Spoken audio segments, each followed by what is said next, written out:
Ladies and gentlemen, welcome to the Wrestler Review. My name is John Hot Penis Hastings, and I'm joined by Ooh. Dylan Reasonable Fellatio, Fantastic Pumping God. It was a weird I've nickname that you never got that had when you sex. played.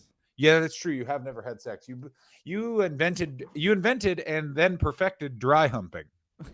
Yeah, I call it wet humping. That's what sex is, and to me, that's gross. Why would you Yeah, do because that? you spray down the woman's trousers with a vinegar and a Windex bottle. Is that correct? I Oh don't my say God! Imagine. trousers. I say pants. No, you say trousers I'm now. North American. You are not North American. Everyone knows I where you're from. pussy. That's right. You're from the land of pussy. Ladies and gentlemen, Dylan's back recording at his mom's house. You know what that means? The humor will be especially adolescents because he's near so many areas where he Ooh. jacked off. Check it out, and I got a ring light. Check it out. No. Lower, Whoa, what? Whoa, so you're so higher. bright and illuminated. Hey, Dylan, is it weird for you to see your son playing in front of a sofa you used to jack off on as a youth? So I'm 37. My mother's gotten a new couch since then. Wow. Yeah. I got to tell you, So I'm one of the elites. I'm going to say this right now. You don't strike me as coming from a family that replaces a couch once every 20 years. Mm-hmm. Definitely a lot of couch replacing and a lot of upset men in my family. You only Get buy the one couch. You buy it when you're 6, and then that's your couch till you die. Jesus. John's What a a picture world. of a dog now. I don't know where my camera just decided to stop working. John's. I'm a puppy. John's a baby boomer. John is actually 64 years old. I am actually 64 years old. I'm currently swearing. Fuck. Okay, ladies and gentlemen, we're going to be talking about Steve Cold Stone Austin. Is that his name? John's dead. So we're going to be talking about Stone Cold Steve Austin, and you know what? Usually for these episodes, especially a wrestler like this, of this stature, we get Christopher Hobson to write up a whole booklet. Not this one. We're just going to fucking shoot from the hip. I remember that he did beat Debra McMichael, but, I mean... I'm glad we're also, starting. by the way, you always keep the name of your first husband. That's something that I'll end this podcast on. Once you've been marked, you're that man's property. John, I'm comments. gonna say what my grandfather has told my father and what my father has told me. Marry as Rutger many women as Hastings. possible. Spread the name. Mm-hmm. They're your children now. Yeah, that's right. He wouldn't marry your wives; they become your children. My grandfather, I gotta say this, he did a lot of angel dust. Did you know that old people did angel dust? Yeah. Yeah, that Do you know was... how fucking angry I would be if I was part of the World War II generation and if and I'm like looking down and be like, wait, man, these fucking kids are just smoking reefer and taking mushrooms and having a great time, and I could have just done that? And they're like, yeah. And he's like, so I just drank rye whiskey in a suit like an asshole for 40 years? And they're like, yeah, you could have just been wearing loose, comfortable clothes. Oh, I heard about one of the celebrations the Catholics used to do was... So there were two like Christmas celebrations that basically were pre-Christmas, everyone getting presents. One of them was that the kids got to do the service. So the kids were the priests and everything, and then That's would be amazing. fun. Yeah. Once a year, cute. children, That's cute, right? not only do you work at the factory, you work at the church, you little That's fucks. cute, but that's cute. We can agree that's cute. What you know what the other one was? No. The kids play hide and go seek, and if the parents find them, they beat them mercilessly. I found you. You're bad at hiding. Now you must be punished. You must be punished until the birth of Christ. That's good. Oh, I see you're hiding in the same place your mom hides when she doesn't want to get beaten. Is probably what so many dads said. Can I just say this? In terms of culture and in terms of things getting easier, no job has gotten harder than being a dad. There was thousands of years where if you just didn't kill your kid as a human father, you were one of the best dads. Well, that's because modern medicine has made Catholicism redundant, because as soon as it was like half the babies didn't die, Catholics looked real dumb for never ever using birth control. That's true, but I the condom sired 9 kids and they all lived. I can't afford this.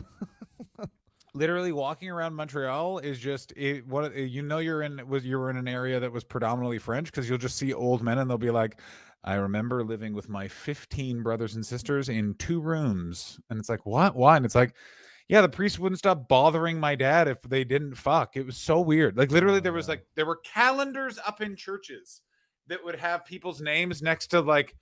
This is when you can fuck again after you're having the last kid, and it's just like, what is so weird?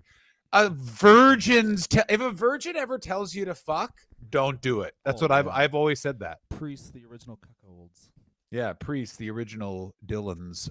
Ooh. Yeah, if Catholic priest tells you to do something, it just means be away from your family so I get to be alone with your kid.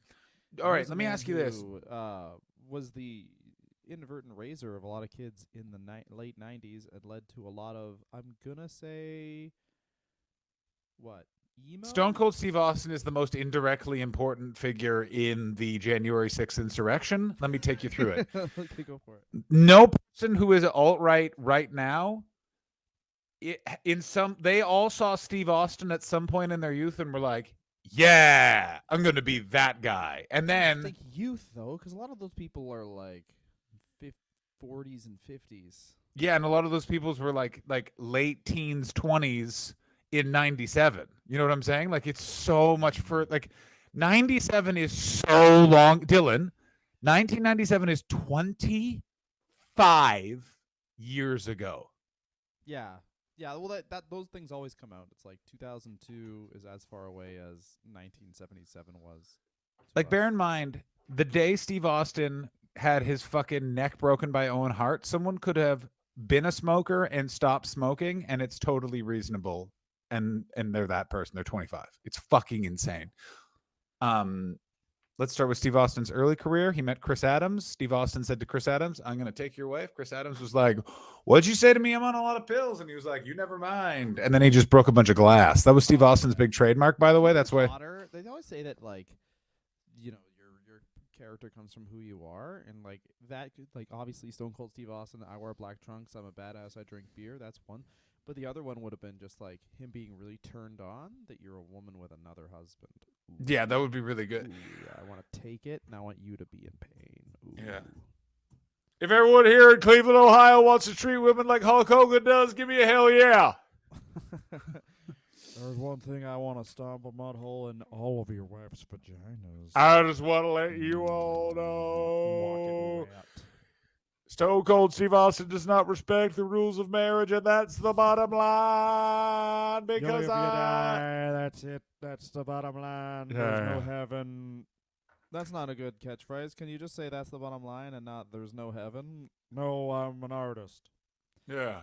Here's the thing about old Stone Cold. I was a pretty built guy, and I took just the right amount of steroids, and now my body looks like that of an old, weird hobbit.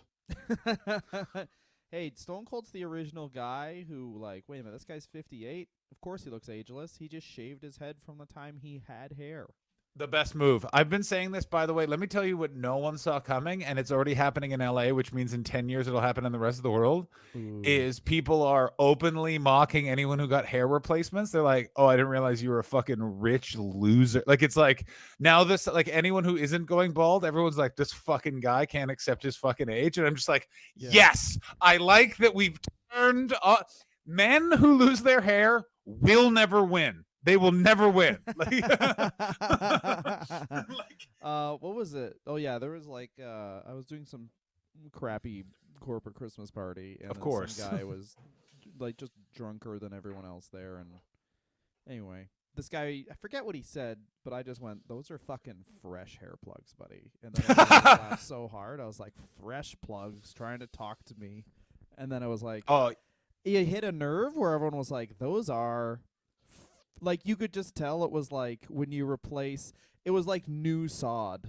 You ever see like someone has an old fucking lawn and then just like one thing of pristine sod, and you're like, you gotta resod the whole lawn, man. Yeah, you gotta like, take out all your old hair somewhere. You have to replace your pubes too. Yeah, you gotta take it down to the studs. You gotta get new you gotta plug pubes, plug leg hair. I can tell those are old bones. You gotta get new. Exactly. I want to see your pubes. Hey. Did you get your hair done? No. Let me see your fucking dick then. Let me see your fucking dick. The other thing that's striking about watching old Stone Cold Steve Austin, I will say, is how racist he looks. Oh yeah. He What's just crazy looks is, like by a the way, Nazi winning. but here's the craziest thing. Steve Austin looks like a different type of Midwest through the South through the Sun Belt dickhead racist American. Like Stunning Steve is also just like you. Hey, I just want to let you know you're not welcome in this neighborhood, but I go to church. Hell yeah. And then Oh, Stone yeah. Cold Steve Austin is just sort of like, if you think I'm into QAnon, you fucking better believe that was 4 years ago. Give me a hell yeah.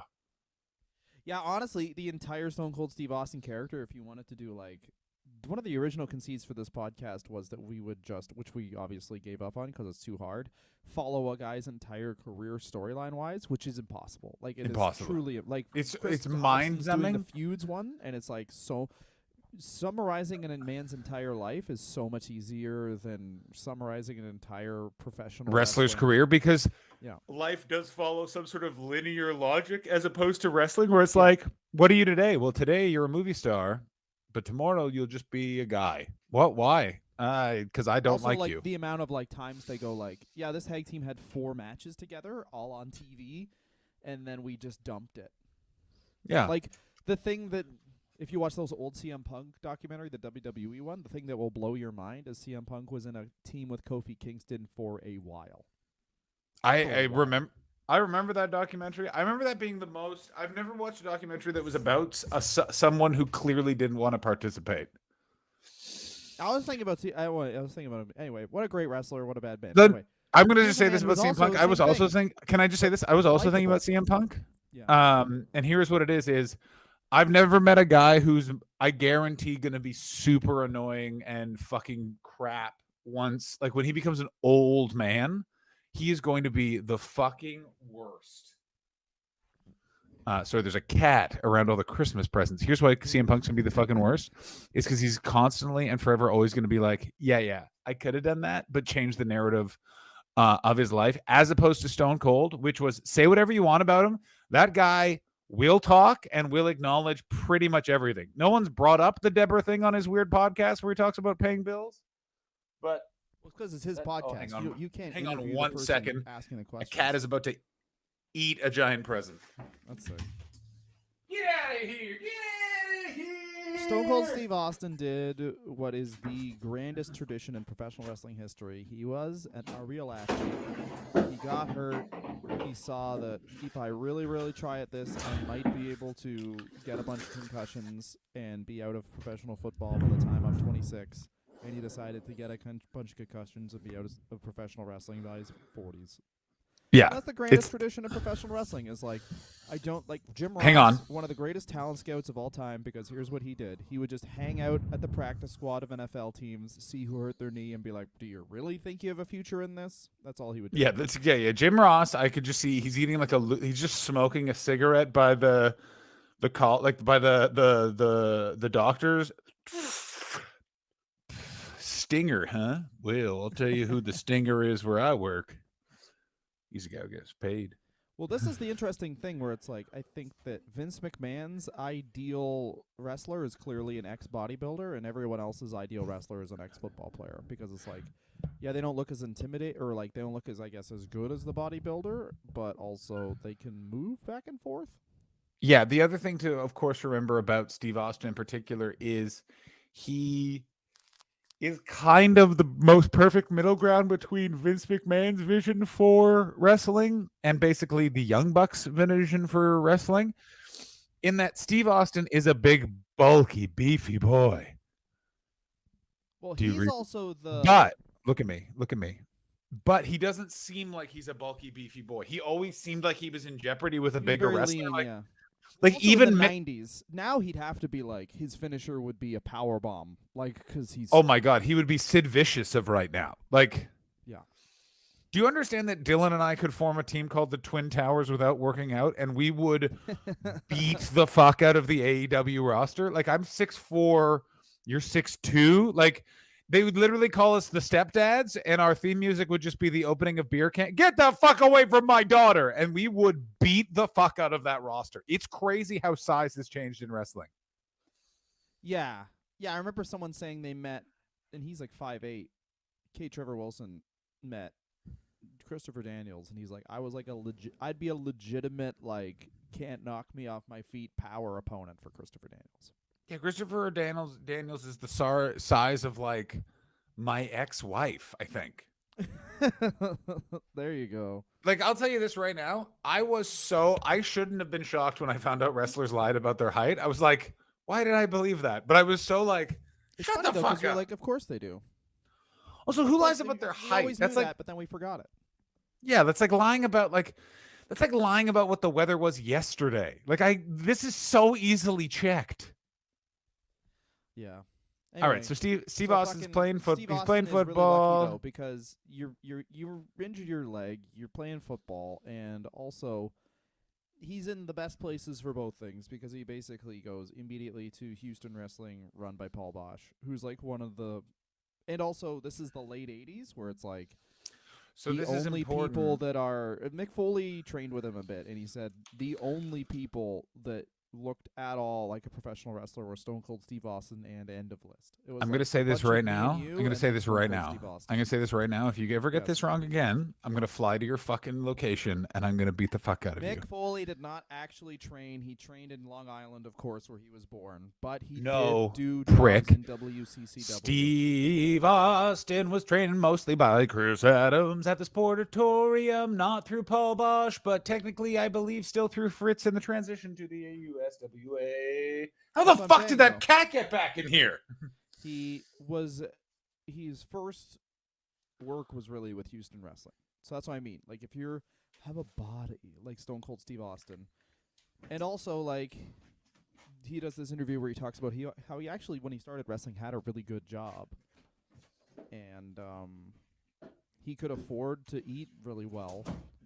And then as soon as he started wrestling and went full time, he lost 15 pounds of muscle because he couldn't afford to eat well. He was also, yeah, he was so poor that for a year he just ate bags of potatoes, yeah, and occasional chicken. yeah. But can I just also say this about this time in wrestling? That's the most interesting time to come up. And this sounds very rich, but it feels like when we started comedy, in that it's the only time where literally it went from being like, holy fuck, you're a this, to like, yeah, everyone's a that. That's what wrestling was, especially in Texas at that time. So the weird thing, it's also kind of hard to hate. Like, it's also kind of hard to be like, yeah, for a year I was poor. Then what happened? Oh, I got a 6-figure contract and I was the tag team champion of the world. but I thought it was a bit longer. Because the thing that's weird about Steve Austin is like Mick Foley has a more blessed rise than like Steve Austin's a bit like he's in some territories and then he kind of heads towards WCW and he's just there. I mean, he's in WCW by 1991. Wow, that's fast. Holy fuck. Never mind. Well, he's fucking a very never mind. good, very. People forget this about Steve Austin because he looked old because he bicked his head and stuff. But like Steve Austin, when he basically bumps around, and then by his like 7th year in wrestling, he's Stone Cold Steve Austin. Yeah, but what's also that's so fucking nuts that it was that quick. What's also amazing is also it was like The Rock learned to wrestle. Then he was Rocky Maivia. That was a bad time in his life for 2.5 months. Then he was the best wrestler ever. That's such a funny point. The other thing that's very interesting is the people that Steve Austin encounters are exactly the people Steve Austin should encounter. Like he meets Dutch Mantel, who, say what you want about the Dirty Man, he is a unsung hero of modern wrestling and possibly top 3 most important bookers ever, for possibly this piece of advice, which is, Steve, your problem is you don't watch the matches. You got to watch every match, which Austin apparently has done for every match. Like for every card he's been on since, he watched the entire thing at the curtain. So then he has such an awareness of timing. There's a weird sort of like, him and The Rock both share this sort of thing of like, they were professional athletes in other ways, so they see the show business aspects of wrestling a lot faster and earlier than other wrestlers do. Mick Foley also has this. Who doesn't have it is Shawn Michaels or Triple H, in that there is a level of seriousness that Austin went through with his character in the Scott Hall feud and that sort of stuff. But other than that, he's still like, I tell you, I'm a fucking wrestler. You know what I mean? Like he's just kind of like, he's in it to win it. You know what the true test and like obviously we're jumping around, but who gives a fuck? One of the true tests of a wrestler is that Stone Cold Steve Austin can make, and this is when Hangman Page really fell apart. I think Hangman Page will be my example for this one, but you can use a ton of examples, not just specifically pointing him out. Is that like basically, okay, here's a feud. It's just some guy. Everyone knows you're gonna win. Make it like good TV, and Stone Cold and The Rock could do that, and that's really makes you the best of all time. Like you don't, Yeah. you're not you can't you're going to burn the audience out if every single time you face a new opponent you're supposed to be in the most peril of all time. Like some of them are just, oh, I can't wait till he kicks his fucking ass, and you know he's going to get his ass kicked, and it's on the heel. But even if it's not on the heel, it's on you to like make make you think that heel is like really needs his ass kicked, even if he's just like Billy Gunn. I completely agree with everything you're saying, and I think that it's even worse now is that they do the opposite if they don't do the logical thing, which is like the best of 7 that they did with the Elite versus the Death Triangle. I didn't understand why the Death Triangle agreed to it. Like in the logic, I'd be like, they're the bad guys, they're the cowardly shitheads. They should be like, no, fuck you. Like you know what I mean? Yeah, I mean, if you get bogged down on professional wrestling, you know what I mean? Like, I get it. I know it's just, but I there's get it because it's like, okay, so wait a minute. Why, if you beat that team? But I guess their whole thing is, hey, we're doing this for the sport. But yeah, exactly. Like, it's just a weird thing where they just make them go against their character immediately, but also microanalyzing wrestling. You're just gonna have an aneurysm because Stone I Cold agree, Steve but Austin came in as a guy who was the master of I'm the best wrestler. Wait a minute, I just like punching now. yeah, that's what but that actually makes some logic, which is like he is a really good wrestler, but he's not even using that. What he's using is his fisticuffs, which he's named after Bud and Weiser. and he's the best. Like, obviously, if you make an anti-hero babyface, the thing is, Stone Cold's obviously the best ever, but it's just the way they did it is so simple, where it's like, here's what happened is that his new character trait was, I like beer now. That's it. He was the exact same character. There's He two just things. started Two liking things. You're beer. missing something else. He also, this is a weird moment, which was no one talks about different leather jacket Bret Hart. When Bret Hart came back post, sort of like in the run up to WrestleMania 13, he had like much weirdly longer flowing hair, and he had a different leather jacket he wore to the ring. And that was the beginning of emo Bret Hart. And here is how they turned Steve Austin spectacularly: is Steve Austin just was like, this guy's a whiny bitch. And everyone was like, you know what? He's not wrong. Well, also, Bret Hart was like, I'm from Canada, and that's later. That's later. That's later.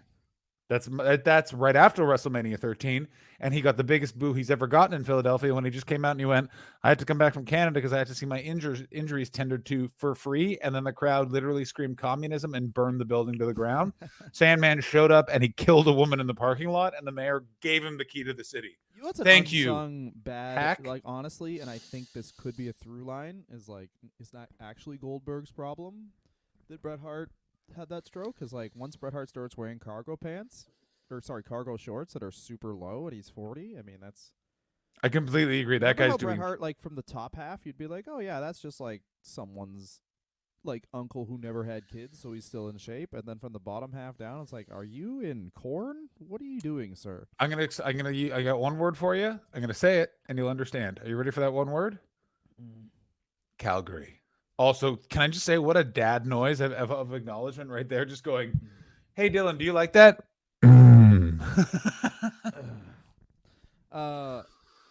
I fucking take pisses and they're always shit. So then he comes into WCW. He comes into WCW. He is in the Dangerous Alliance. He is so new into wrestling, and he's immediately good. And Austin, people don't remember this about him, but because it's such a new thing to have a guy who's athletic learn how to wrestle, he jumpy a lot. He's a very good wrestler, but he's like almost like too good a wrestler and too much of a team player because he's in the cesspool that is WCW. The other thing about Austin, he does a great face for wrestling. Yeah, he also, can we just dwell on something you said in that sentence? He is weirdly such a team player. Like it's one of those things. That guy fucking just like he's like, he will not job when he's like, why would I do that? Like, why would? But I that's do at that? the very like but it's the very like just No, suppose it that's was when he seeing. becomes Stone Cold Steve Austin and he realizes like, oh, I'm starting to get over. Like, this is awesome. This is jumping around, but the most famous one, and this is actually kind of logical, is the Mark Marrow example. Mm. So they always say like what killed Mark Marrow's run was Sable because Sable powerbombed Mark Marrow, and Mark Marrow was supposed to go into a program with Austin, and Austin was like, "I'm the guy who just got No. powerbombed by her. No, he's not beating. He is. I will beat him in 7 seconds. That's what that's saying." And people are like, "That's shitty." But it's like Steve Austin's character was a guy who will beat the fuck out of anyone. He just applied logic to wrestling and then pointed it out in the same way of the Brock Lesnar thing. Like Well, we he now also know. stemming from that was remember when he walks by Sable and they exchange a look because there was plans to make him and Sable like an on-screen couple, and Austin was like, "No, my character isn't. That's not who my character doesn't think about. He's just an angry fucking asshole." And that's the crazy thing is like, this is such an astute thing where it's like, and what wrestler wouldn't hook themselves up with the other top act in the company? Like that's really who Sable was. Like obviously you're gonna like want to be in a tag team with essentially like the other top act in the company, and Austin was like, no. Every other wrestler would say yes. Yeah, but it's again that thing is Austin also knows the business. Going back, like he's trained by Chris Adams.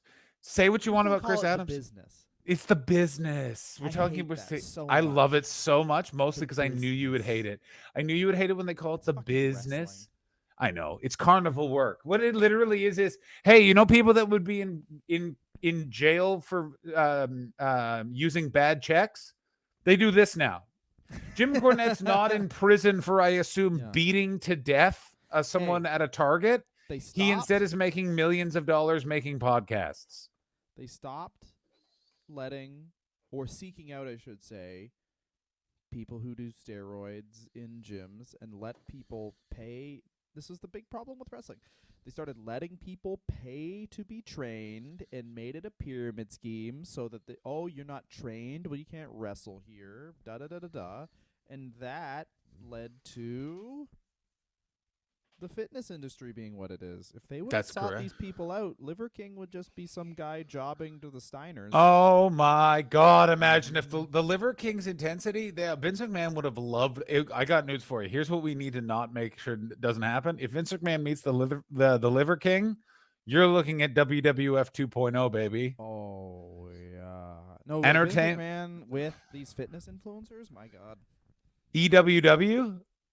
Mm-hmm. Yeah, entertainment's world's wrestling, Yeah, it's ladies and just a guy gentlemen. eating raw meat and then doing Power Slap League, and Vince McMahon's like, "This is what I always wanted." Yeah. I like to suck and I like to shit. So did you know this? He I had a didn't valet know. named Vivacious Veronica, What? Jeannie Adams, also known as Lady Blossom, and then I assume she was totally single and unattached, so fucky they on the could. fucky, and then he fucking Wait, stole her. wait a minute. What? Oh, that's right. She probably was like, "Wait, I can stay being married to Chris Adams, who's currently conducting a how many of these pills can I take experiment, or I can go with this nice, quiet man who just seems to like one beer and eat a lot of potatoes." Yeah, exactly. Hey, what's Chris's 5-year plan? He keeps saying to die and leave me no money. Oh, okay. Ah, hell I'd yeah. like to be a champion. Well, that's better than dying and leaving me no money. So I'll go. That's the funny thing is the Yeah. first one and the second one. Like you can't. Stone Cold Steve Austin, I do believe didn't take these. Like obviously didn't meddle. I just thought hey, who's the first person he took was an abuser, a drunken abuser, and then the second wife he had, no, third wife, sorry, was Debra, who was just a lady who was like, Steve, could you stop doing cocaine off a limo? Could you fucking get your pussy out of my ass? That makes no sense. Anyway, I fucking jack up a line, and then I get the limo driver to floor it, and then I sniff it, and that's what I do morning, noon, and night. And if you're gonna fucking try and cuck me, you can get the fuck out of here. Basically, what I think it is Steve Austin was driven crazy by fame on the road, and then just snap and attacked his wife. That's what I think it was. Like there was so much. Like I'm not excusing it, but that's what I think happened. Is he was literally sitting Oh, because dude, he he was an describes it. alcoholic on like he was an like dude. He Yeah, like he's broke an his out. fucking neck and then came back. He's an alcoholic on painkillers. Like he becomes Chris Adams, Yeah, that's the thing. He becomes Chris Adams. He and then basically he looks in. retires, and then now seemingly is just like an old man in a marriage. Yeah, have you seen his wife though? Let me tell you what Steve Austin did. Steve Austin looked in the mirror and went, "Time to get yourself an age-appropriate woman who doesn't know anything about wrestling." And now he has a bunch of dogs. And let me say this: his book is wild because the Debra thing. He's like, he basically cops. He's like, I was a drunk guy on pain pills, and also I was a really bad dad. I feel really bad about all of these things. And you're like, well, I don't agree with anything you did, Steve. I don't agree with anything you did. And may I just say, you kind of acknowledging that you know it was bad is the furthest any wrestler has ever gone ever to pointing out the faults that they like. Ric Flair blames Reed for taking the attention off of Ric Flair by dying of a heroin overdose. Woo! You know what I mean? Yeah. Also, Like, I guarantee Ric Flair at this point has tried to fuck Charlotte. So he's like, listen, my cum will be in your pussy, and then I get to be champion again.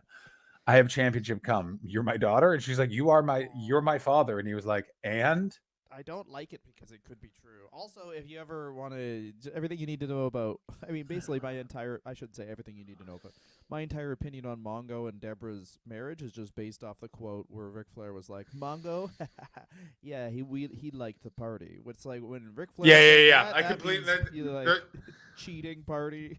Dylan, you want to know why we're friends? It's because I have that marked on my little notepad here, is to bring up how much Ric Flair talked about how he liked to party with Mongo. If Ric Flair's like, no, that guy parties, that's nuts. Because bear in mind, in Ric Flair's book, To Be the Man, he only mentions two people that like to party: Mongo, Roddy Piper. Everyone else, he's like, we had some drinks. But he's like, oh, I partied with these two. And you're like, what the fuck does that mean?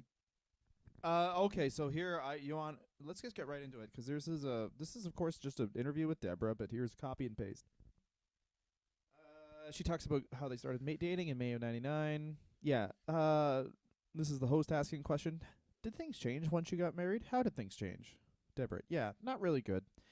He just got a little bit more aggressive with his personality, so that was really difficult because I've been working, now married to him, and then the domestic abuse. The last time the police were called when he was arrested, that was the third time. I'm not a big woman. It was getting a little bit out of hand. How did it start? It can start very gradually. It takes you away from your loved ones. People that knew me, they could tell I was becoming more in a shell because they didn't really want me. He didn't really want me talking to people, and I was becoming like a recluse. And that's I didn't know about this part. I hate this part this so much. This isn't one night, buddy. This is a whole thing. Everyone knew that he was Fuck. controlling me, but that was Steve. You don't mess with Steve. I remember the first time he hit me was in a hotel room. He actually slapped me and then threw me across the room. I had a bruise on my face, and then I had to go to the doctor. Go fuck yourself, Steve Austin. What I was didn't the know fight it was about, this if you don't mind? Oh, who the fuck is this host? Who the fuck is this host, Dylan? Me. It's embarrassing. This is just this is like was a that copy and paste hard? interview from Reddit. It's embarrassing. He wanted to do something intimate, and I was like, I'm tired. That's what he got mad about. That's what? He did take too many steroids. He was too much on that, and when you're mixing it with alcohol, it's a whole mixture of craziness. And then I think for a few months he went off again and something and hit me. Then I flew home to Alabama, and you know what's really was best when my best friend's kids saw my bruises, and I was like, this is getting out of hand. I don't think he realized that rage was in him, and it was hard for me because people love him. He was a great entertainer, a great wrestler, but his personal life wasn't too good. And then it must be shit for it's like no one's like, hey Debra, what was your run like? They're just ask you about your abuse and then are like, Also, yeah, goodbye. it's also by the they ask it in a way of like, hey, I really love your husband. What was it like when he beat you? Do you know what I mean? Like, it's never done like. And Like, then it's she basically alleges that he was the Macho Man, Stone Cold Steve Austin, for a bit, where it was like if anyone basically talked to her or did anything, then he would go off on her. the macho. Fuck me. That's never good when you're being compared to the closet king himself, Macho Man Randy Savage. Can I just say, I fucking hate this show for one. I love talking to you, but here's the one nice thing about it ending. I won't be once again surprised by the evil that wrestlers do. Like, you know what I mean? Like, I'm always like, he told me that was actually fine. I don't want to victim. What do you call that? Abuser sympathize or whatever. 300 days a year with a broken neck is probably too much for You people know, to work. Dylan, I'm gonna say it. You're wrong. But also, Ricky the Dragon Steamboat just asked for time off too. Like this is That's the also thing. like a not. This is not an excuse. Like there's a lot of wrestlers who then didn't go stomp a mud hole and walk it dry and their wives. Yeah, like it's also that thing of The like Rock you. didn't do it. Yeah, it's also you just like the thing is that Steve Austin Triple was H didn't wait. do it. You can say a lot of shit about Triple H. He's like, oh, he's politicking, but you know what else he's not doing? Punching his wife. Yeah, but he did. Well, but here's the thing with Steve Austin. Triple H did half in Austin. He left who he was with for someone who was more established within the wrestling industry. He did half in Austin, but he didn't do the full Austin, which is why he didn't take over the company. Vince didn't respect him. That's exactly what I was going to say. You know, If you're also gonna marry my daughter, you better fucking emotionally abuse her and get how many. yeah. Okay, you guys got in a fight and you said, "Sorry, Stephanie. I understand your point and I'll work on that." You didn't just say, "You didn't say that. You're crazy." Why aren't you gaslighting my daughter, you little pussy? Paul, I want to ask you about your behavior at Thanksgiving. Why did you not at some point just pick up your plate and throw it at the wall? My daughter made you a sandwich. You didn't take a bite and say, "Too dry," and then just shoot her with a gun in the knee. Paul, why is your wife my daughter? What is that word she uses? It starts with L. Love? Yeah, what is that? Lova, I hate that. Yeah. It's that thing Bruce does, where he just holds a gun to people's heads in the writer's room. You two pressed your lips against each other. Yeah. What is that? That's supposed to be her lips on your dinky winky. He Paul, also I says have- dinky winky. Yeah. He says it in business meetings. Let me ask you this, Dick Ebersol. Do you want to smash the heads of our dinky winkies together to seal the deal? You want to make a wiener kiss and then we're married? Also, he's in the Hollywood Blondes. I guess he's With in the Brian Dangerous Pillman. Alliance. Brian Pillman is Yes. not a. It's first in the Dangerous Alliance, and then I believe he goes to the Hollywood Blondes. Is that correct? No. Yeah, he's in the Dangerous Alliance. Yes. If I'm not mistaken, basically Ric Flair comes back, and then they do a big left turn with every single heel. This is the thing: when Flair and Sid are out of the company, they actually are like, "Oh shit, I guess we have to like address these people that are in our company now." And then the as soon as Dangerous those Alliance. old guys come back, you know what the worst thing about professional wrestling is that, and obviously this is true, you would never turn down a star coming onto your television because it's like, why, but it's a lot like if Friends was just getting big, and then they were Yeah. like, hey, Michael Richards wants to do Kramer on Friends. And then they just put Kramer on Friends, and everyone else just had to be silent while Kramer was there. Like, it's like, just you're establishing these characters, and that's the thing about like AEW did it now is the only thing because like they had to start from scratch, and no one really gave a shit about any other characters until, of course, exactly when they started getting all these WWE guys, where it's like, okay, now you've got Orange Cassidy over, and you've got Jungle Boy starting to get over, and Sammy Guevara's more over, and honestly, like dudes like LAX. Santana Ortiz, all this shit, you're just starting to get them to like get over, and then you've just flooded it with an entire new roster, and these dudes are off television now. Well, the thing to also remember is a lot of those. How do I say this? It doesn't. It takes more than 6 months to develop a wrestling character. I don't give a shit what Chris Jericho says. Chris. Oh no, and also like the comfortability with the odd, and like Yeah, do like it it's also. slowly. You need like 3. How long is 6 months? Probably like 2 feuds, 3 feuds. Maybe like the thing with the Orange Cassidy, which they still don't understand, and I If don't. the feud is good, probably 1 feud. If you really hit I- it off, 1 feud. But I'm gonna say this is that people keep talking about like, oh, Orange Cassidy's not as over as he used to be. I will tell you why he's not over as he used to be. It's 2 things. One, Jane is not as good of a theme song for him as "Where Is My Mind" by the Pixies.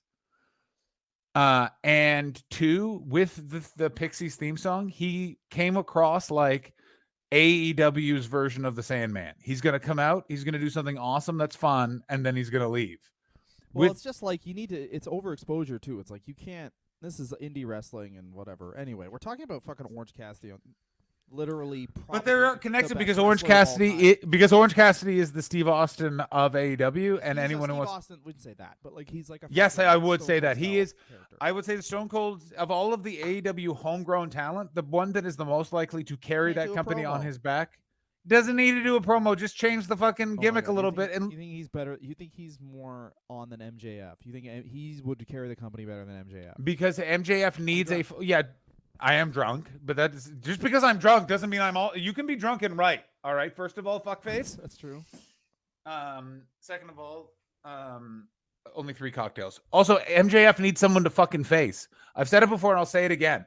The main issue that we have in that company, that by the way, Steve Austin never had that problem because Steve Austin had the luckiest thing in the world, which was his main antagonist was a guy that didn't wrestle. The secret sauce to Steve Austin working so well is it kind of was weird once Vince McMahon got in the ring Those because are in the end, feuds though, because that's like every territory is the same thing where it's like, oh, I'm facing Bobby Heenan's stable. guys. It's the manager. Yeah. I gotcha. And they don't have that with I just don't MJF. understand, like, where it's like, I don't know. Who cares? Anyway, like, yeah, Austin, he beats McMahon, and obviously the problem with Austin was there was no one who was like, well, Triple H kind of perfectly took over for McMahon as his main adversary. Yeah, but it was he didn't trust Triple H being over. He didn't like, because again, you have to remember. So let's keep going. So he's in the Dangerous Alliance. The Dangerous Alliance is probably is the kind of unsung best feud that they did do to put over Sting and to really establish Rick Rude as a bad guy. Paul Heyman is a Paulie Dangerously. Exactly like a great wrestling company where it's like all these guys who didn't get chances now we're getting chances. Rick Rude is, if you want to use modern, it's kind of like, well, I guess you kind of say honestly, Rick Rude's like a heel fucking John Moxley, where it's like, here's this guy. Yeah, who that's is actually a awesome, really great distinction. Positioned as like a IC champ and like in feuds with the Ultimate Warrior, getting an offense on the Ultimate Warrior, so clearly booked as a strong character, coming over and feuding with Sting. And this is when WCW's good because they had no choice but to push new guys, and as soon as they have a chance to push old fucking losers, they do again. Well, the other thing that was an advantage of having old, and that's why Austin hated Flair for a long time, was because he pushed him down. Now, that being said, like if they super push stunning Steve Austin, you never get Stone Cold. So that's true. The other thing to also remember about this whole time period is like the older wrestlers that Steve is around. He's spending a lot of time with not only Rick Rude, who apparently took Steve Austin shooting guns the day his second daughter was born. Shows that Steve Austin not a good dad. Ooh. Ooh, let's fire off these handguns as opposed to being with our daughter. But he's also around a lot of like older school guys like Larry Zbyszko. You have to remember Dangerous Alliance is Larry Zbyszko. And Arn. Zbyszko, Arn. Stunning Steve. Rick Rude. Which is interesting because that's a lot of the same type of heel, and then Arn Anderson. Isn't Bobby Eaton also in the Dangerous Alliance? Is that possible? Yeah. That's weird. That's a great that's an amazing staple. Oh my god, it's a fucking amazing yeah, Bobby Eaton, Larry Zbyszko, Medusa, P.S. Hayes, Rick Rude, Steve Austin, Arn Anderson, Paul E. Fuck yeah, bro. Everyone can do a promo, and then Stunning Steve is your worker. Obviously, correct. Bobby Eaton and Stunning Steve are the workers, and then everyone else can do a promo. And Rick Rude can do both. Yeah, and that's all you basically need. Then Ric Flair comes back. They destroy the Dangerous Alliance. Bill Watts is either anti-Semitic to Paul Heyman or not anti-Semitic to Paul Heyman. Either way, Ted Turner believes that he is. That seed money goes on to form ECW. Steve Austin in the Hollywood Blondes. The Hollywood Blondes, I'm going to say this, I've never gotten why they were good. I think it's just because it's when Steve Austin and Brian Pillman became friends, so wrestling fans have embraced it. But I'm going to say it. Good. It's fine, but it's not like it's the early 90s. It's not like they were the fucking Hardys, is all I'm saying.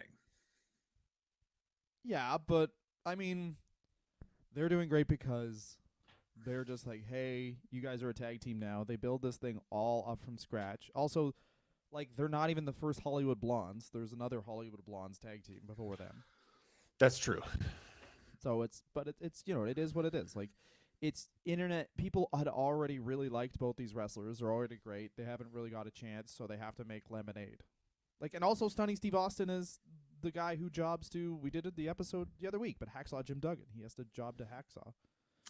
Yeah, but he also gets Murders it. his He also first of all he gets to beat Rick Steamboat first. And by the way, the only reason he lost to Hacksaw Jim Duggan, Dylan, is because Hacksaw Jim Duggan surprised him. Do I have to fucking explain to you how wrestling works, you little bitch? That is the worst excuse for for making one of your characters shit that they always do. The Bianca Belair Becky Lynch thing, where Becky Lynch had just had a kid, beats Bianca Belair in 6 seconds. Like, well, Bianca was surprised.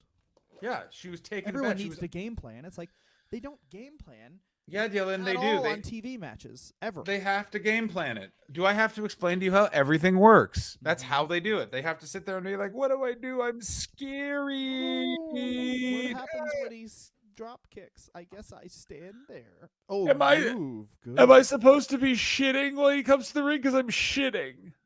And then he ends up in the stud stable. That's where, of course, you have to get 8 women pregnant, no wrestling. That's right. He's in 2 types of the stud stable. He is in the one run by Colonel Parker, and then he's in the other one that's run in his apartment. The stud stable, by the way. If you want to look at Austin during this area, honestly, Oh, it's like, whoa, it's like my- Dolph Ziggler. It's Dolph Ziggler. If Dolph just Ziggler have was him win and holding lose onto that weird hair, titles. look Yeah. at his hair. Dylan, you're a That's man bad, who's yeah. balding. Oh my God, that. Let me tell you, we have a couple of friends who are also losing their hair, but they take a lot of Rogaine, so you can't tell. And how you know, by the way, if you have a male friend who is above the age of 30, and they often remark on another man's hair, that man is taking a lot of Rogaine. That's the way you know, right there. By the way. Oh yeah, one of friends we know is he's taking, oh my God, I forget what pills that, but they've been on them for a million years, and they're like pills that are part of like people transitioning, but they What? help you can't keep your hair. Yeah, I forget. I what want to they're know. I can't wait to find out who that is Andrew after Barr the. Oh, okay. and Graham K. No, I don't think Graham's on that one. No, I think Barr told, because I was like, maybe I should keep my hair, and then I was like, nah. No. Just grow at the sides. I'm not gonna just take some weird pill that's not turmeric, you know? I take turmeric. Yeah, I take turmeric too. Do you take turmeric? I like it. Sure. I mean, we have bad bones. Yeah, you have to take turmeric if you have bad bones. It reduces inflammation, they say, apparently. Or I could just eat Indian food occasionally, and apparently I'll just take the pill instead. Anyway, Yeah. Did you know he went in ECW? He did. Come on. He did some sketch comedy in ECW that everyone says was funny. It was very funny. It was really good because it was really short. reminded This me is of, though? this is the key to That's wrestling true. skits. This is the key It's to everything. 90 seconds. Yeah, actually do sketch comedy the way that SNL should, which is instead of its 9 minutes, 90 seconds max. It was funny. It wasn't. Who cares? Also, it came across like he found a wig and pretended to be Bongo McMichael. Also, it's so funny, and no one points he makes this fun of out. the guy and then takes his wife. Good for him. I made fun of you, and then I stole your wife, Bongo. Fuck yeah. And then I ritualistically abused her and made her live in hell. 3 Yeah. W's. Yeah, WWE. The E is for W. I guess you shouldn't have really messed around with me. Otherwise, I wouldn't have taken your wife and then made her live in Charles Manson like hell. Yeah. Yeah. Oh, is this Mongo? I know you're dying slowly in Chicago. It's Austin. And I just want to let you know, hell yeah, that I did not meet you, but I decided I didn't like you because of your name is hard to say, McMichael. I don't like it when people were good at football. Hell yeah. I don't understand why you could not give me some of your football success. Give me a hell yeah. Debra McMichael. Debbie McMichael. She's the only one who survived. Really? No, a lot of people survived. Steve Austin didn't kill anybody. She hasn't remarried. Yeah, listen, imagine your 2 ex-husbands are Billy Basher and Chris Cocaine. I feel like you'd be like, you know what? I'm cool being Signal for a bit. Did you know this? She was in Gathering of Heroes, The Legend of Seven Swords. She played Rena. I did know that, actually. Wait. I actually knew that a lot. Yeah. Dylan, if you think that you're going to sit here and lecture me on movies like The Gathering of the Seven Swords, you've got another thing coming, you little bitch. Here's my favorite thing, and the Wikipedia entry about the Gathering of Seven Swords. It mentions one of the credits as the camera they used. That's never good. It just That's was never like, good. We used a Red 1 camera for this. Yeah. Yeah, exactly. When you're the craft services mostly had Italian. Did you know this? That we used the Zoom for the audio. Hey, Who did you was know in the it? Zoom. rest review brought to you by this pen They used the used bit by Christopher Harpson to write out the research. to fucking finger his own ass. Whoa, that is Steve true. Cold Stone Austin never won the ECW title. He Come on, lost to Mikey Whipwreck a bunch. he did. It was really, really good. And that was like a really cool thing that he did for Paul, where it's like he came in and his character was, I'm too fucking good for this place. And unlike every character in professional wrestling that's ever, he just lost. Yeah, it's really good. He's like, I don't give a Like shit. you said, he's a team player. Supposedly, Steve Austin thought Paul Heyman just called him to talk about how he got fired. And then he was like, you want to come talk about it on my TV show? And he's like, I thought we were talking about it now, but okay. I just find Steve Austin as a guy on the phone very fascinating. He's a real curmudgeon on the phone. He's a real curmudgeon on the phone and a real terror to be married to. Well, this is the, I don't know. Would you say he's kind of like Jericho, where it's like, wow, in wrestling, man, this guy makes all of the right decisions for us, the internet wrestling fan. Yeah, did you know he funded his own private militia that's trying to eliminate this? He jobs all the time. Yeah, I got to tell you, sometimes you got to fucking crack some eggs to make an omelet, and sometimes those eggs are him owning his own private army. I don't understand why you need to fucking be so critical of this man's art. That's why I love wrestling. Wrestling is like if rap is like rap music, if every rapper was Kanye. Yeah, it's all of them. All like there's so much. You're just like. I will say this. No, I don't know it's what to tell you. there's three types. There are three Okay. types of wrestlers. If it was hip hop, they're either Kanye, Flava Flav, KRS-One. Kanye, where you're like, I cannot believe that's what you said, but that is definitely what you think. Flava Flav, where you're just like, how the fuck have you had this job this whole time? And he's like, I don't know. And then KRS-One is just like, hey, I'm going to tell you a bunch of horrific shit that happened, and I'm going to be against it. And then you're like, that's really good you told me. Why didn't you mention this at the time? And he's like, wow, at that time, I was working there, and like, I'm not getting paid. And you're like, oh, all right, I guess. That's sick. Also, Big Joe Crash. that's right. That's me. So Steve Austin is partying in ECW. He's drinking beer a lot. He's having a nice time. He sort of replaces Sabu because Sabu keeps getting fired because he keeps taking other tours because Paul Heyman's not good at running a business. It's also insane to me. And then he blames Sabu. That's actually a WWE book where he blames Sabu for skipping out on ECW, and most of it's just like, yeah, but you don't pay him that much. Yeah, you didn't pay him that much, and he needed to go to Japan to earn money. And basically, by the way, Steve Austin being in the Fed at that time really, I think, proves to me that it was just a low-key developmental territory for ECW. Well, I mean, Yeah. is it though? Because they're like, okay, we're really actually getting somewhere with him just basically being mad, and himself. He's really good at like conveying that he's angry and whatever. Oh yeah, cool. He's Ted DiBiase Jr. now. What? Yeah, I mean, I've Vince said it still gets before the and I'll final say it say. again. You have There's to no prove way. Vince's ideas don't work before you can actually Correct. do the one that will. The other thing is, it's like, it's still the Fed, man. It's still fucked up. Yeah, it's still wrestling. Like NXT had the same problem. God, Bobby Roode was over. God, I love Bobby Roode. Well, hope you hate Bobby Roode because we hate him here at the Fed too. And you're like, God damn And it, that guys. glorious thing's super over. Maybe we should. That's all he does now. What? Yeah, he does the taunt 9. The WWE is terrible for that though. It's like, oh, you found something that works organically. All you do is that now. Yeah, We in a have way to sell that's fun. shirts that say glorious. It is not Enjoy fun. the 3 weeks. This is fun. Yeah, and it will not be fun. Exactly. Like just spam it. That's hopefully something Triple H.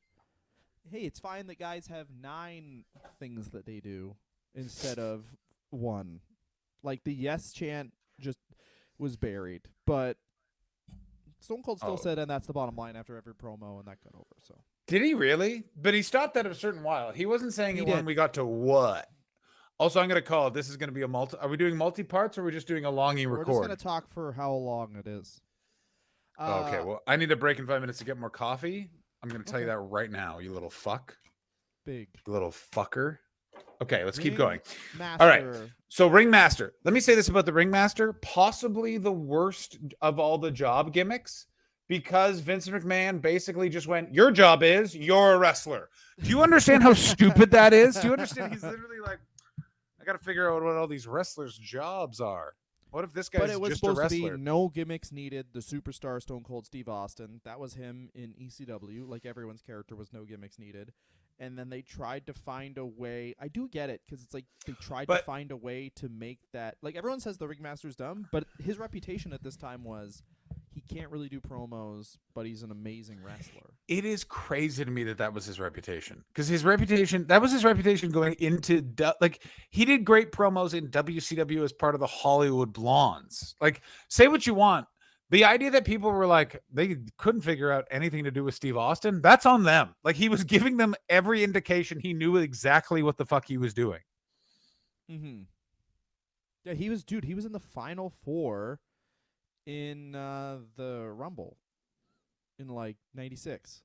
Okay, and that 96 Rumble, is that correct? Yeah, that's the Rumble right before WrestleMania 13. That is such a fucking good fucking Rumble. It's so weird. There's so many luchadors. Shawn Michaels is visibly fucked up in the ring. Like he's like he's not professional. He just looks like someone had some beers. Someone's loose. This is very funny. Yeah, and obviously the Stone Cold Steve Austin, the heel persona was basically based off that Iceman documentary.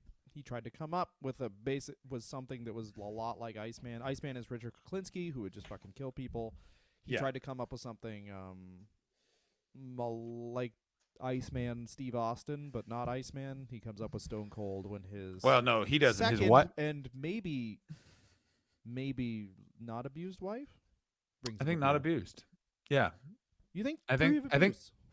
I think him and Chris Adams met in a parking lot, and Chris Adams was like, I got to her already. And Steve Austin was like, noted. No, that was the first wife. We're talking the second wife now.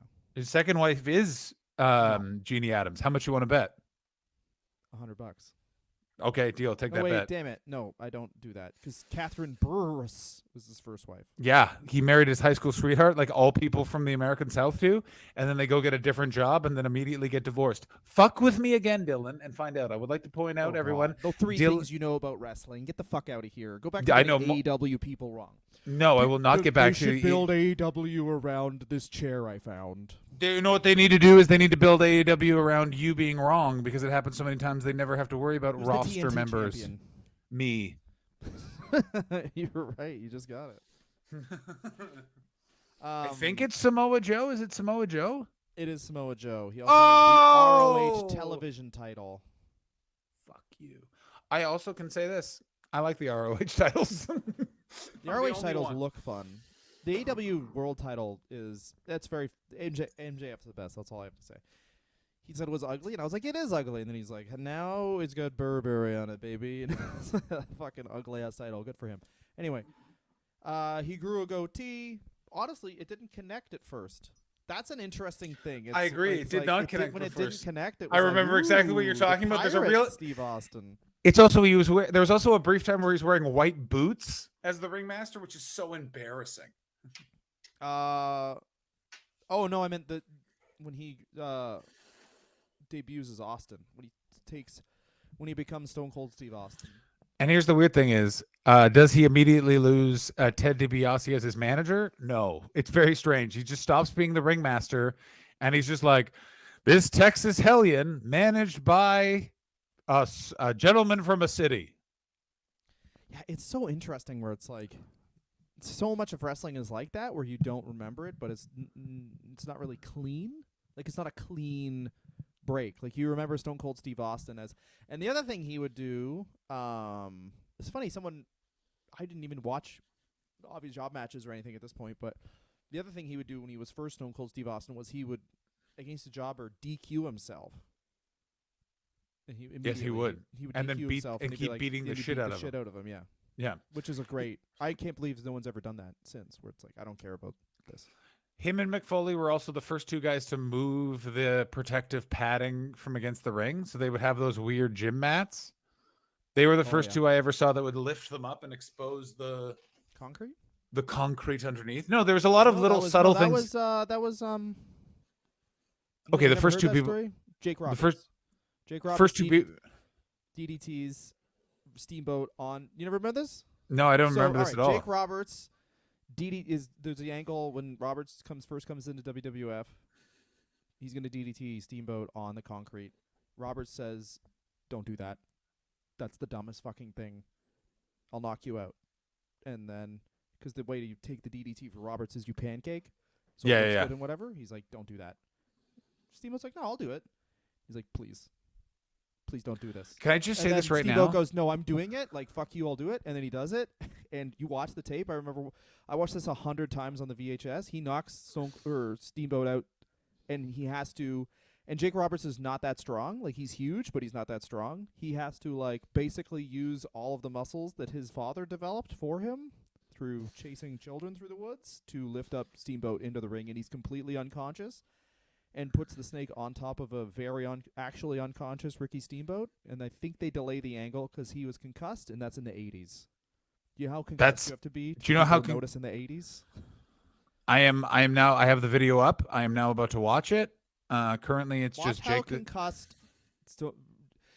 Ricky the Dragon Steamboat is the most concussed person I've seen on planet Earth after this. It's crazy because he takes like all. Oh Yeah. no! And then you can see Jake really like, oh fuck, now I gotta fucking lift this guy, because wrestling is hilarious where it's like, yeah, you got injured, it made a bunch of work for me. Like even Mick Foley, the nicest wrestler of all time. I'm gonna say this right now. There is a moment when his body hits the ground where you see all of the muscles in his legs, like his leg unnaturally relaxes, and it's very off-putting. It's from a Saturday Night's Main Event. Is this the right clip? Yeah, it's definitely this. Ricky Steamboat is wearing his gi. Oh, it's very embarrassing. Oh my god, that's so fucked up. Isn't that sick? Oh, the way he has to put him in the ring. Oh my god. And that's the man that Stone Cold Steve Austin beat and became. I'm going to say this right now. That is one of the worst. That's one of the worst things I've ever seen in a wrestling ring.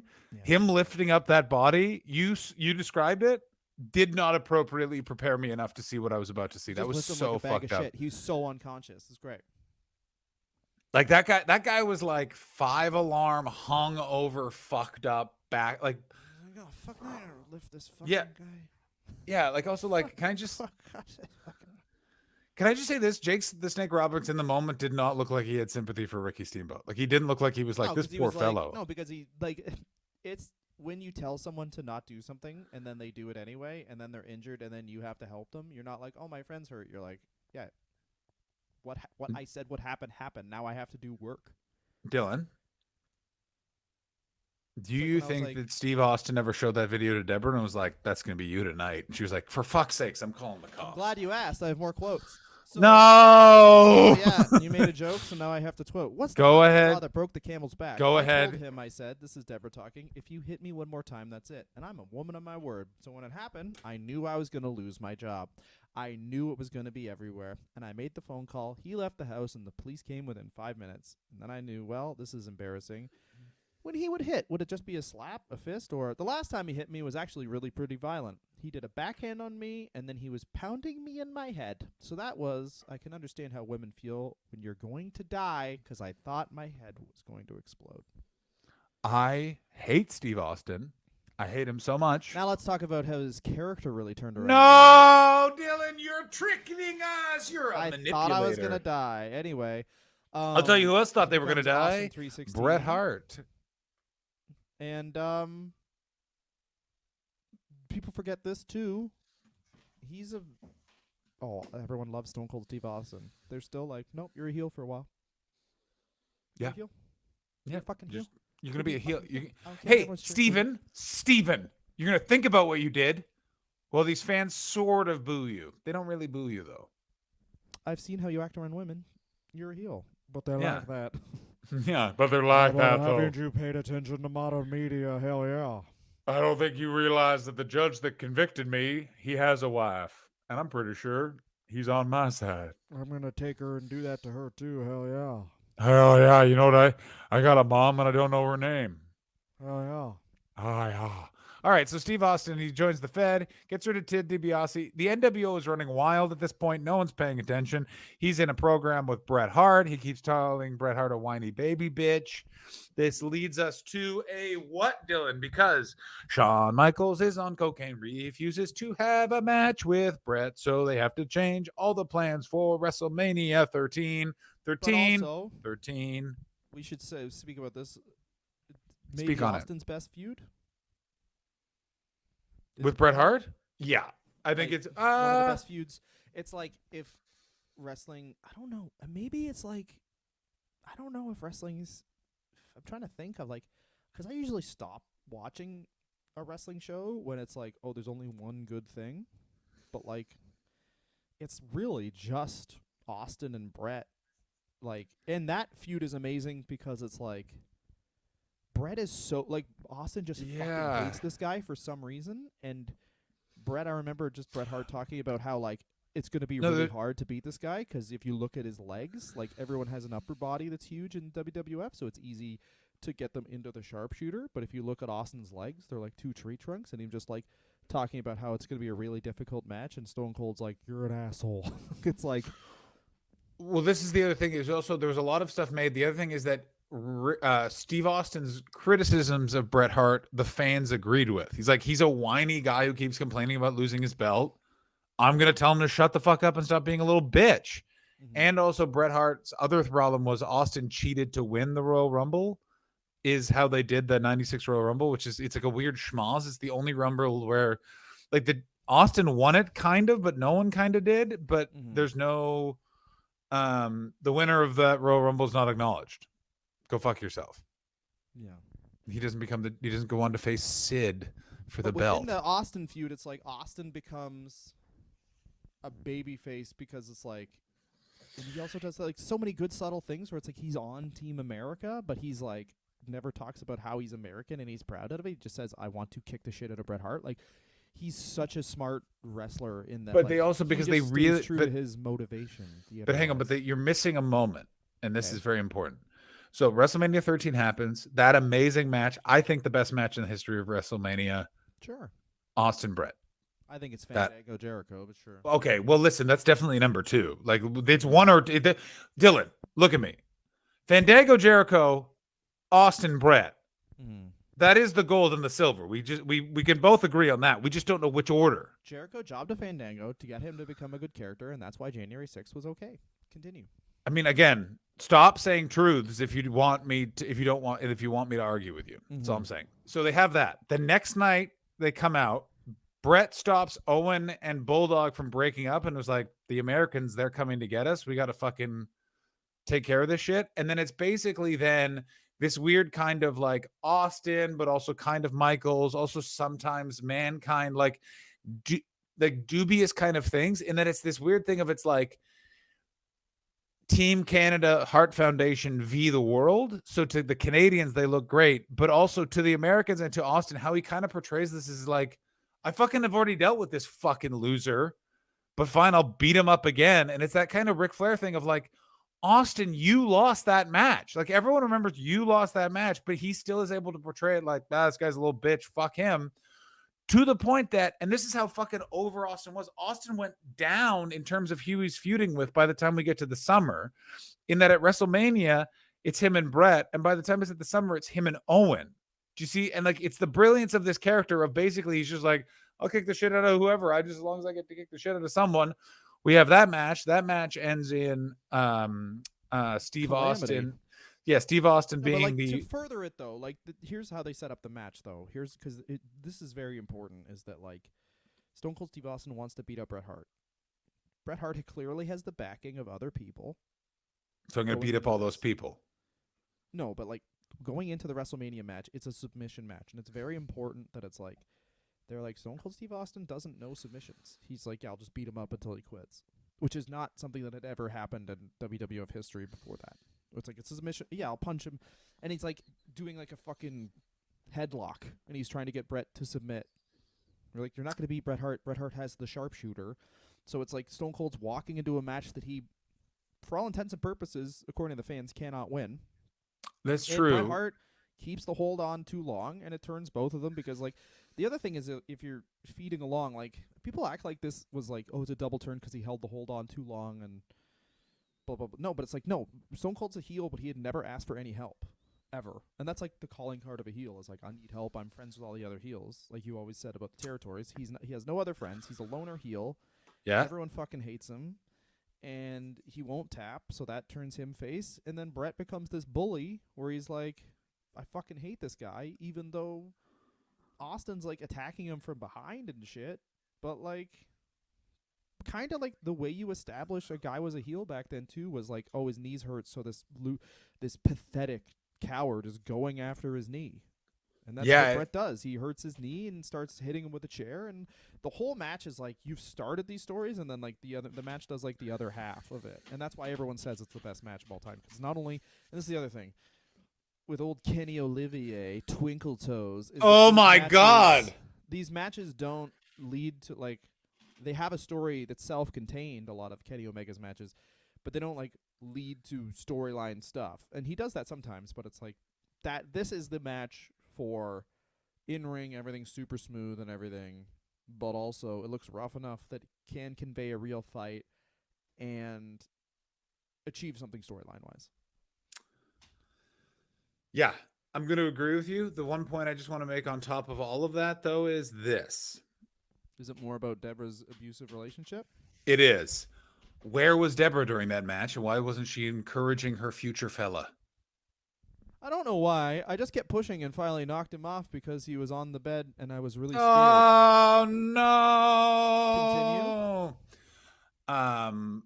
I hate Steve Austin, but I love him as a wrestler. I would just like to say this one last thing about the submission match is that also the inclusion of Ken Shamrock as a special referee. Also, I always felt going into it was like, what the fuck is that guy going to do? Because it was basically, they were like, listen, this guy looks like a wrestler. It's like, and then this guy looks like to Ken Shamrock. Go for that's it. the thing.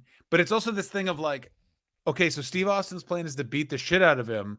But then it always was this additional weirdness of like, I always be like, well, the only reason you'd have Ken Shamrock in there is he's going to betray, like he's like with one of them. You know what I mean? That's what I always felt. And that they didn't pay that off. That it was just like, not Ken Shamrock's now a wrestler, I guess. I don't know. Fuck you. It's such an. Bret liked Shamrock, and then Bret beats Austin. He keeps on piling on. Shamrock goes fuck off. They're clearly leading to Bret and Shamrock. Shamrock. And then Austin has to like basically climb the mountain again, and Bret's like, no, I just killed you. Like I fucking beat you so bad you fuck passed out. You have to beat all my friends first, and it's like you're achieving two things. It's perfect.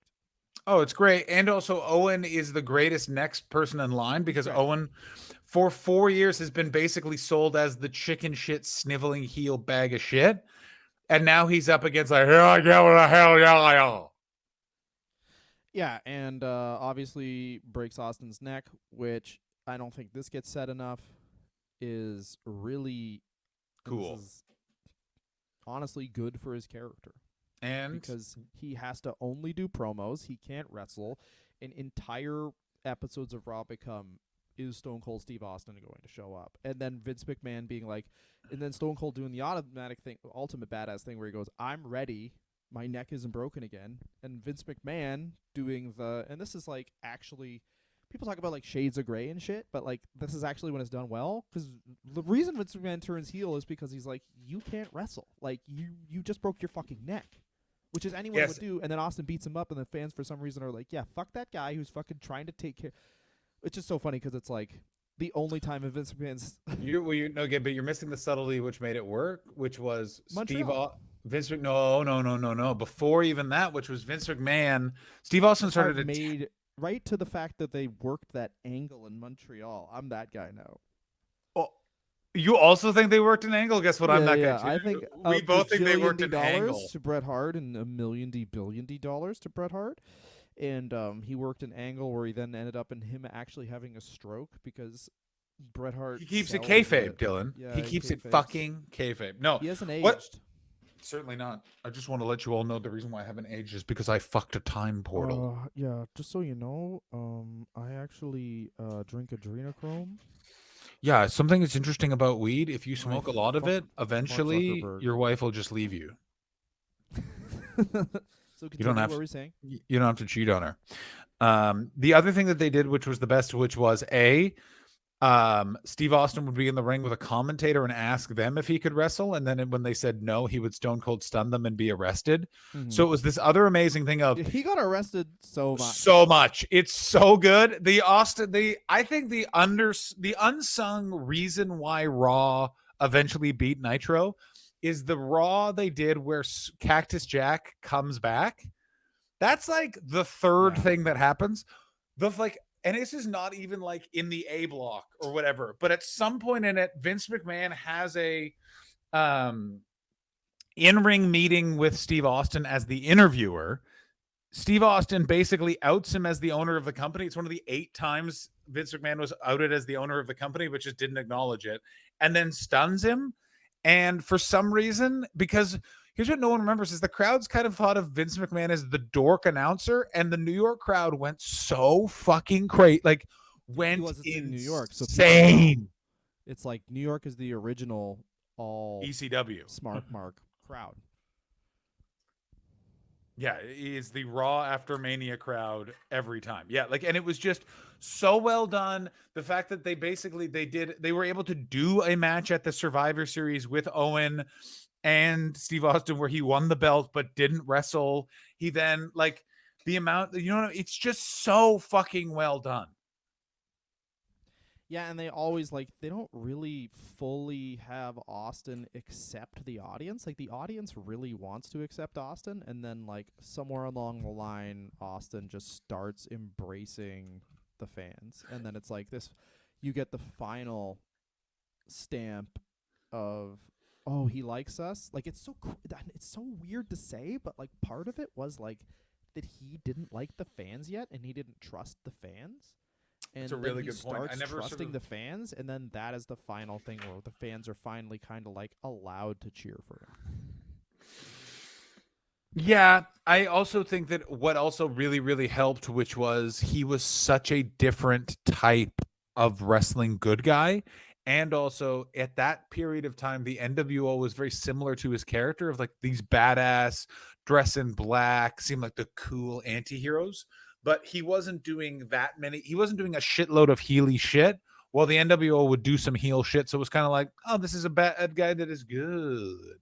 Well, also, this is going to sound really minor, but I'm sure there is one, but name a wrestling character who would just come out, I mean, maybe the Ultimate Warrior, but who would just come out to the ring and not even acknowledge the fans. Who would just make a beeline for every single wrestling character would always come out and just play to the crowd, obviously. Well, no, Steve Austin did acknowledge the fans in one way, which is he would do the double fists at the ring corners. Yeah, but he would just go to the ring. I see what you're saying. So there's no acknowledgement of the fans. Sandman? No. He's acknowledging the beers. Through the... Yeah, he's going through the people. He's not acknowledging them. He thinks that's how you get to the ring. No, he would just stop. He would smoke a full cigarette. What do you fucking... Yeah, but he's not acknowledging the fans. He's on his way to the ring. He's just getting his stuff done before he gets to the ring. But go literally Stone Cold. Everyone else takes so long. Oh, let's look at the fans. Da da da da. Stone Cold Steve Austin is out of the curtain in the ring in 10 seconds. I don't think that it's that quick. There's in the memory of, but no, he stops. He acknowledges. He'll do the weird side thing. I think you're wrong. I think you're dumb. I think you're a fucking idiot. Fuck you. Let's watch Stone Cold Steve Austin entries. All right, send me a Stone Cold. I'm saying that it's not that quick. I'm just saying that everyone else takes a million years to get to the ring, and he takes 48 seconds in 1997. 1997. I'm looking at 1997. Yeah. From the what? first one- SummerSlam? Sure. You want to look SummerSlam 97 also, him entrance? eliminating people in the Rumble, like Doing push-ups, very good, it's very the good stuff. only time, not the only time, but it's like one of the times where it's like, oh fuck, we only have one character that's working. Yeah. You mean? And that And character also is the fucking glass smashing. Oh yeah. Which I got to tell you, Yeah, he I looks at the miss fans. He looks at the fans. The fans are going nuts. But he just he's looking side to side, but he's moving forward the whole time. Most of it, and then like look how long like other people take to go to the ring. Yeah, he's like, this is gonna sound weird, but it's like he gets in the ring. All right, so from exit to entrance in the ring, I'm watching it now. 25 seconds, and he doesn't hit the ring post. He literally is just waiting for the guy. I don't know, man. I will even say I'm watching Everyone the knows wrestling is SummerSlam. fake. I'm watching the SummerSlam 97 one, and this not only actually, and I'm going to acknowledge it. It proves Dylan's point. It actually proves it more even solidly than Dylan's, which is he not only doesn't even go to the ring, he literally is being chased by Michael Cole for comment through the back and doesn't acknowledge and is literally just stared forward walking to the ring. It's a very good point, and it also gives a legitimacy, gives the feeling of legitimacy. You're 100% correct, and I didn't like, remember it this way. It sounds weird, but it's like all these wrestlers are like doing wrestling versus Austin is doing, which is the 80s style, which is, yeah, this is fake, but how do you make this ring true as far as like, this is a dude who just wants to fucking fight this guy. What I also find kind of interesting is, sorry, I was about to make your point again. Yeah, exactly correct. Well done, Dylan. Take it off. Well done. And then this is like a dude in black trunks who just wants to beat the shit out of somebody, coming off of every single character being like, he's an accountant, and that's right. That you don't like adding numbers enough. Again, I'm going to say it again. He's the most proto of this. His wrestling job was, this guy's job is as a wrestler. And the weird thing is now this would never work, but obviously you want to touch on Austin and Michaels and Tyson, where it's like the thing that now would just happen is Mike Tyson would just wrestle Stone Cold Steve Austin. I think this is the thing. Granted, but it's like Tyson Fury would just, like Logan Paul just wrestled Roman Reigns. Do you know what I mean? It's like they would just, Mike Tyson would just do wrestling, and they'd have a bunch of flippy flops. But like, I'm going to say this for so many reasons. Tyson's going to fight. I'm so happy they didn't do that. Do you understand that would like? Yeah. Steve Austin broke his neck in the summer and then broke his brain in the winter. That's how that would have fucking gone, baby. What? Oh, no, Tyson's a huge wrestling fan. I don't think they would have actually fought at him. Yeah, but I don't see that guy being out. Like, I see that guy's going to send one live one across the fucking bow. You know what I mean? work punch, bam! You know what I mean? The thing, though, if it's Austin, then no, but if it's like, it's not like Austin's Hogan. Like, Hogan would be like, but you understand, I could actually beat you because race-wise, I'm actually... The thing you don't understand, dude, is to be, you're basically a car that eats food. Yeah. Dude, here's the thing. To me, dude, you're like a panther, dude. In that you live outside and you're gross, dude. And I get to fuck your wife, dude. Here's a bunch of triggers that will set you off, racially speaking, dude. Dude, it's me, Hulk Hogan there, Mike Tyson. I just want to let you know something there, brother. I do not like you, dude, because of the color of your skin, brother. But I do like that you went to jail for doing that thing that I like. Hulk Hogan. And here's another thing: is Bret Hart serves his purpose of like being a transitional character from, and then they kill him. That's right. Perfect. And exactly then they correct. Pay Bill Goldberg to get into wrestling to then do kill his him. ultimate goal, which was make him have a stroke. Yeah, this conspiracy theory goes Vince McMahon wanted to fuck more babes, and he felt that Bret Hart was getting too close to fucking the babes he wanted to fuck. So that could be true. This could be 100% true. He basically was like, Steve, will you join WCW and kick Bret in the head when I say so? And he's like, what? Which is where the what chant comes from. Okay. And then Vince McMahon just found a guy that looked a lot like Steve Austin and had him do it. Yeah, that's how Goldberg was created. Stone Cold would not learn karate to then give Bret Hart a stroke. You are aware that... Yeah. Kevin Sullivan intentionally made Bill Goldberg look like Steve Austin so that when people are like, oh man, you got to watch wrestling again, they got this guy in black trunks with a beard, and then they'd turn on to WCW and just see Bill Goldberg. Yep. Yeah, I mean, people are surprised, but there's some poll that came out, like there's other UFC, MMA leagues, and most people when they watch other MMA leagues just believe they are watching. Like, people think AEW is just also WWE because they're like, yeah, what's wrestling? It's that WWE stuff. How is that possible? Their entrance system is so much different. The heels enter from one corridor and the babyfaces enter from... Thank you. I'm glad you know. That's the... People don't understand the subtlety. But anyway, what the dick are we shitting about? Oh yeah, after WrestleMania, the human pain pill, Shawn Michaels, who... That's right. Ultimate Shawn Michaels move. After Quincy Quaalude. Yeah. After he loses to Stone Cold Steve Austin. What does he do? What does he do? He's still chewing the gum while selling.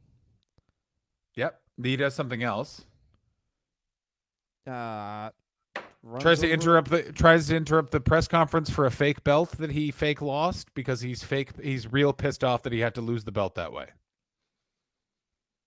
Do you know this? That he got... Yeah, there's a commotion. There's a press conference in, I think it's Boston or Chicago, with Austin and Tyson, and you hear a bunch of tumult and chaos on the side, and it was Michaels like bursting in to be like, what the fuck? And like Shane McMahon being like, no, Shawn, please go home. You're behaving like my daddy does. But that's the main thing, is they got Austin to beat... They basically got the belt off Shawn with him losing, and that is... Yeah, that was thought to be next to impossible. Undertaker had to tape his hands and sit at the fucking entrance of the rest of the what you would call of the at the gorilla position in anticipation of Shawn doing some sort of shit. It's fucking crazy because what it really comes down to is, in the end, the Montreal Screwjob could have been averted. All of this could have been avoided if someone in '97 just been like, hey, Shawn, go to rehab, or you're fucking fired. And we'll fucking sue you and keep you out of the... Like, someone just needed to be like, we'll keep you... Have done that because of WCW. WCW would have just... This is the thing. Wrestlers had so much more power when WCW was around. That's true. And also, like, he in particular, because he apparently went to go meet them once. They were in Hartford, and he fucked off and was like, I'm going there. But he knew... This was what the great thing about Hogan was, is that, like, it's almost like good and bad that Hogan was around, because like wrestlers knew with having Hulk Hogan around, it's like, oh, I'll never be champion. Ever. Yeah, you're never gonna beat that. Yeah, ever. I'm not. So it's like, of course I'll stay in WWF. I'm never gonna be champion. Here's the crazy thing I think about with Hulk Hogan. Awesome TV title matches on Saturday night if that's my goal, and work less, but I won't be the champion. Hulk Hogan was in the title picture from the moment he debuted in that company until the week before the last episode of Nitro. That guy was still like, he might take... Yeah. If he can get through the wall, he's going to go for it. I want to say this now. I need a cup of coffee and to pee, and then let's come back and let's talk about Steve Austin's first championship ring. Mm-hmm. Then let's talk about... I'm going to take you through what we're going to talk about. His championship reign. Mm-hmm. And then we're going to pretend like he died at WrestleMania X7, and then not talk about anything else. Wouldn't it be the best? We're gonna talk about when he just turned on. We're gonna go from WrestleMania 15 to WrestleMania 17. We're gonna talk about that. We're gonna talk about the Undertaker First Blood match that led to Vince McMahon's retirement. Where it's like Stone Cold Steve Austin's prime. It's 2 years. And it's not even really 2 years, because there's a full year of that. You lose the WrestleMania 16 year. Pretty much. Like, bear in mind, it's like WrestleMania, like 14 to 15. All right, so basically, Bret Hart leaves. Bret Hart leaves. He goes into his Survivor Series of '97. He goes into it. No, he goes into his first feud with The Rock. Is before that, is it not? No. You're right, because he then has that match at In Your House D-Generation X when it's Shawn Michaels, Ken Shamrock, Owen Hart comes back. They briefly tease an Owen Hart, Shawn Michaels feud. Shawn Michaels doesn't want to do that because he doesn't think that guy's quality enough. Undertaker at Royal Rumble fucks up his back super hard by just doing a bunch of moves on the casket for some reason. Casket is set on fire with the Undertaker in it. Shawn Michaels sets up for Steve Austin at WrestleMania 14. Go ahead, Dylan, you little bitch. John's gonna pee now. Bye bye.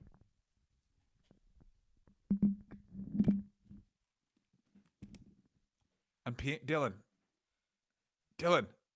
I'm peeing right now. Take me out to the Steve Austin game. Take me out to where the bald men are. Is this the ultimate They hipster are thing? drinking Is this the beef. ultimate hipster thing that you Go ahead. think that Stone Cold Steve Austin pre-winning the world title is the better Steve Austin? That's not a hipster thing. That's the correct thing. Because I think that's Dylan, the ultimate hipster thing. Because, to like, you quote watch that, Gorilla Monsoon, the wolf climbing up the hill is hungrier than the wolf on top of the hill. is that something he used to say? He said it a lot to me. But no, I agree with you. I bet a bunch of money that actually The Rock would beat him for the Yeah. Intercontinental title, and I got great odds because Vince wrote that The Rock would lose, and I thought, well, maybe they'll change that in the ring. Welcome everyone. I just bet my son Joey Morella's life against a car. Let's see what happens there. Okay, but here's the thing. You are 100% right. I'm actually in hiding. I was actually a little baby that was just really big, and I could talk like this, but these are my cries. I want a baba, Gorilla Mon Baba. So Stone Cold Steve Austin was a better person on the rise up. Here's why he was better on the way up is, and this is a weird thing that's not discussed. He becomes the champion, and they have no one for him. You know who they it's need the to interesting thing that they do in the UFC all the time. There's two ways that they do things in the UFC where it's like tell me, preach. Tell me more about Frank Mir. They are like, oh fuck, this guy's fucking boring. I don't want him to be the champ. And what'll happen is the boring guy Every time wins like 12 in a row and beats all of the dudes who he will then fight for that title. And then there's the super exciting guy where it's like, fuck, this guy fucking knocks everyone out, but he sucks. Let's get him a title shot now. And then he just fucking wins. I don't know. He's never faced a wrestler before. Will he get pinned down? Who knows? And then he wins. Like, this is what they did with Conor McGregor. So every single title defense has a bunch of, like, weight to it. Mm-hmm. And Stone Cold Steve Austin, like, look at his feuds before he wins the title. It's like, all right, Bret Hart. Owen Hart, Bret Hart, The Rock. The Rock. That's it. But, like, there's kind of no one else left because the other thing that's crazy is He WrestleMania beats 4. Michaels for the title. What's the Undertaker doing at this time? What is the Undertaker's kind of just on the fucking bubble. The Undertaker's just finished his feud with Kane, but he's kind of doing a blow off with Kane. So it's WrestleMania 14. And WrestleMania 14 is kind of the big reset in that it's like Austin's on top, Cactus Jack is gone, Cactus Jack quits. So we don't currently have McFoley as far as we know. People forget this. They bring back the Boss Man, and like I love the Big Boss Man, but like, But it takes- as far as WWF and WCW goes, this is a mid-carder. And they have Oh, to be yeah, like, this the is a Boss guy- Man's here. And by the way, the Boss Man is not there for another 6 months. We're talking, by the way, the Boss Man doesn't come back until the fall. This is fucking, we're in March, April, bitch. Dylan, call yourself a bitch now. Do it. Do it. No. You're a bitch. So what does he do? He goes into a program, Unforgiven, with Dude Love.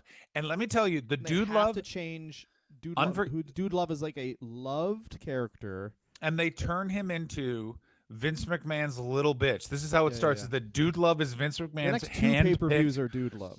And I'm going to say this right now. The first Dude Love match is fine. The over-the-edge Dude Love Steve Austin match fucking rules. They beat the shit out of each other on a bunch of cars. Vince McMahon is the special guest referee. Gerald Briscoe is the timekeeper, and Pat Patterson is the announcer. Undertaker is the special enforcer. He choke slams everybody. It is awesome.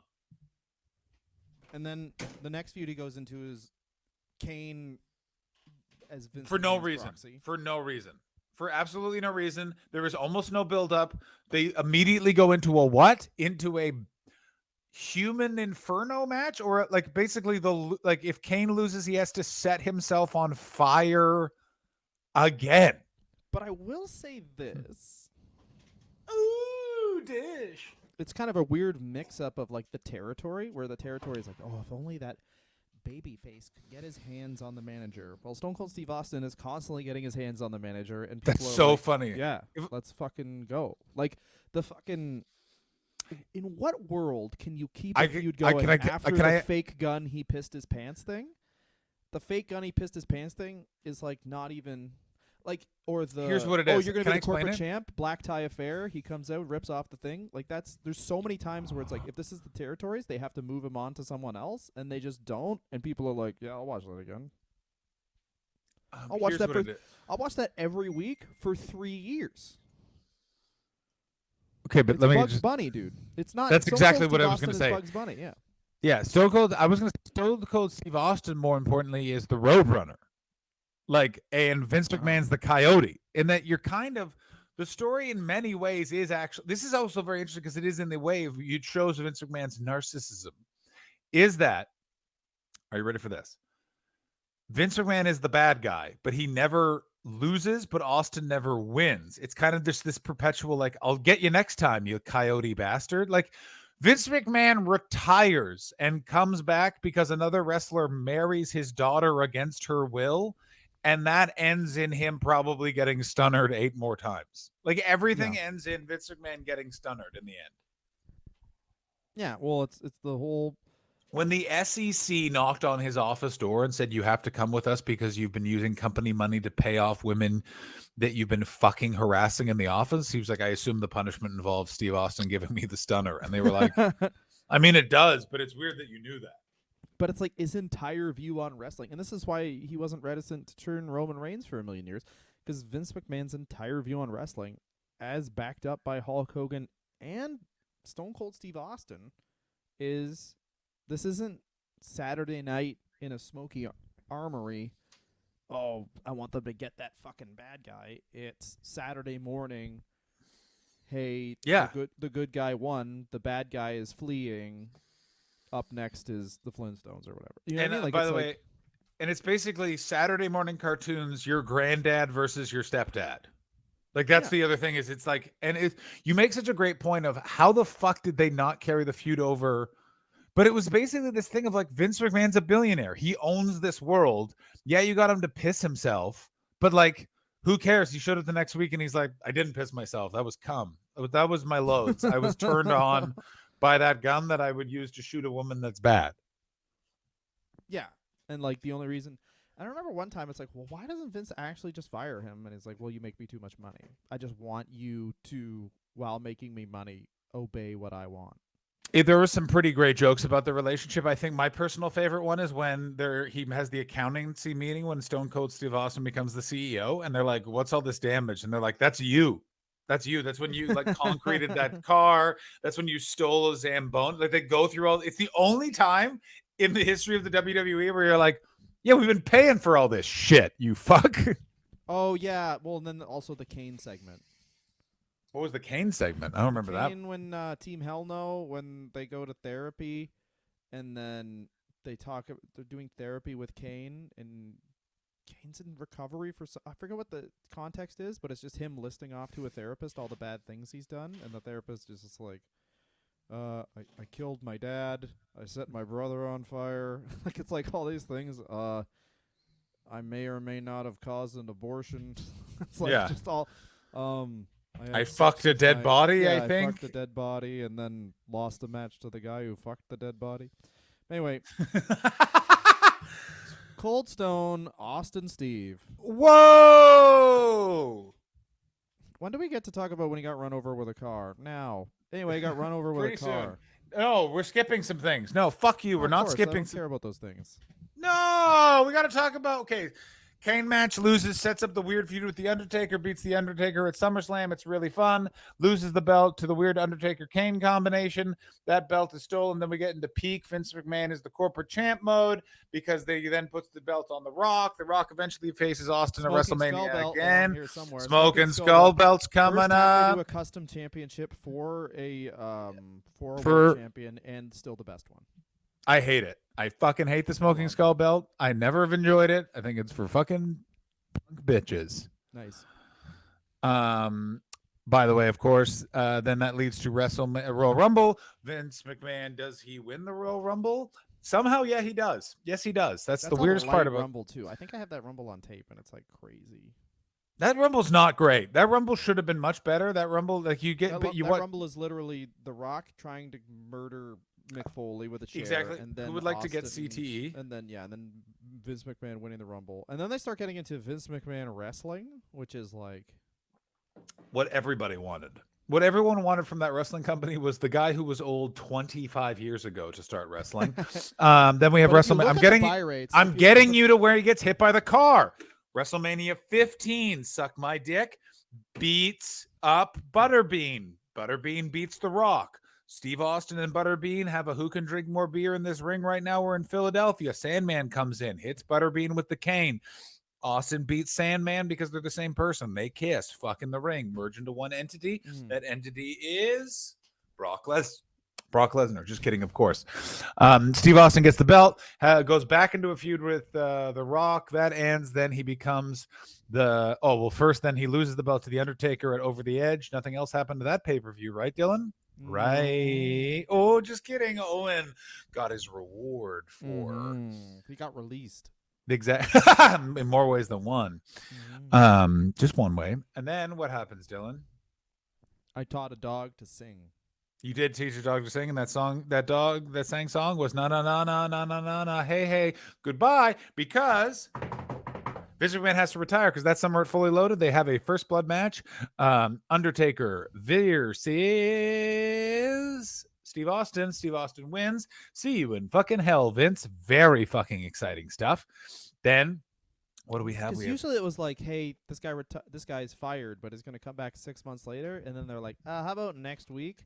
And also, this is the period where it's like Stone Cold Steve Austin's been run over by a real car. He's back. He hasn't been run over yet because we have just meant, like- SummerSlam triple threat match with Jesse the Body Ventura and weirdly Mick Foley. They try to put China in there. This is when things are getting. Body Ventura is one of the refs. He's the ref, but I always think of him as one of the participants. And it's Triple H, Foley, Austin.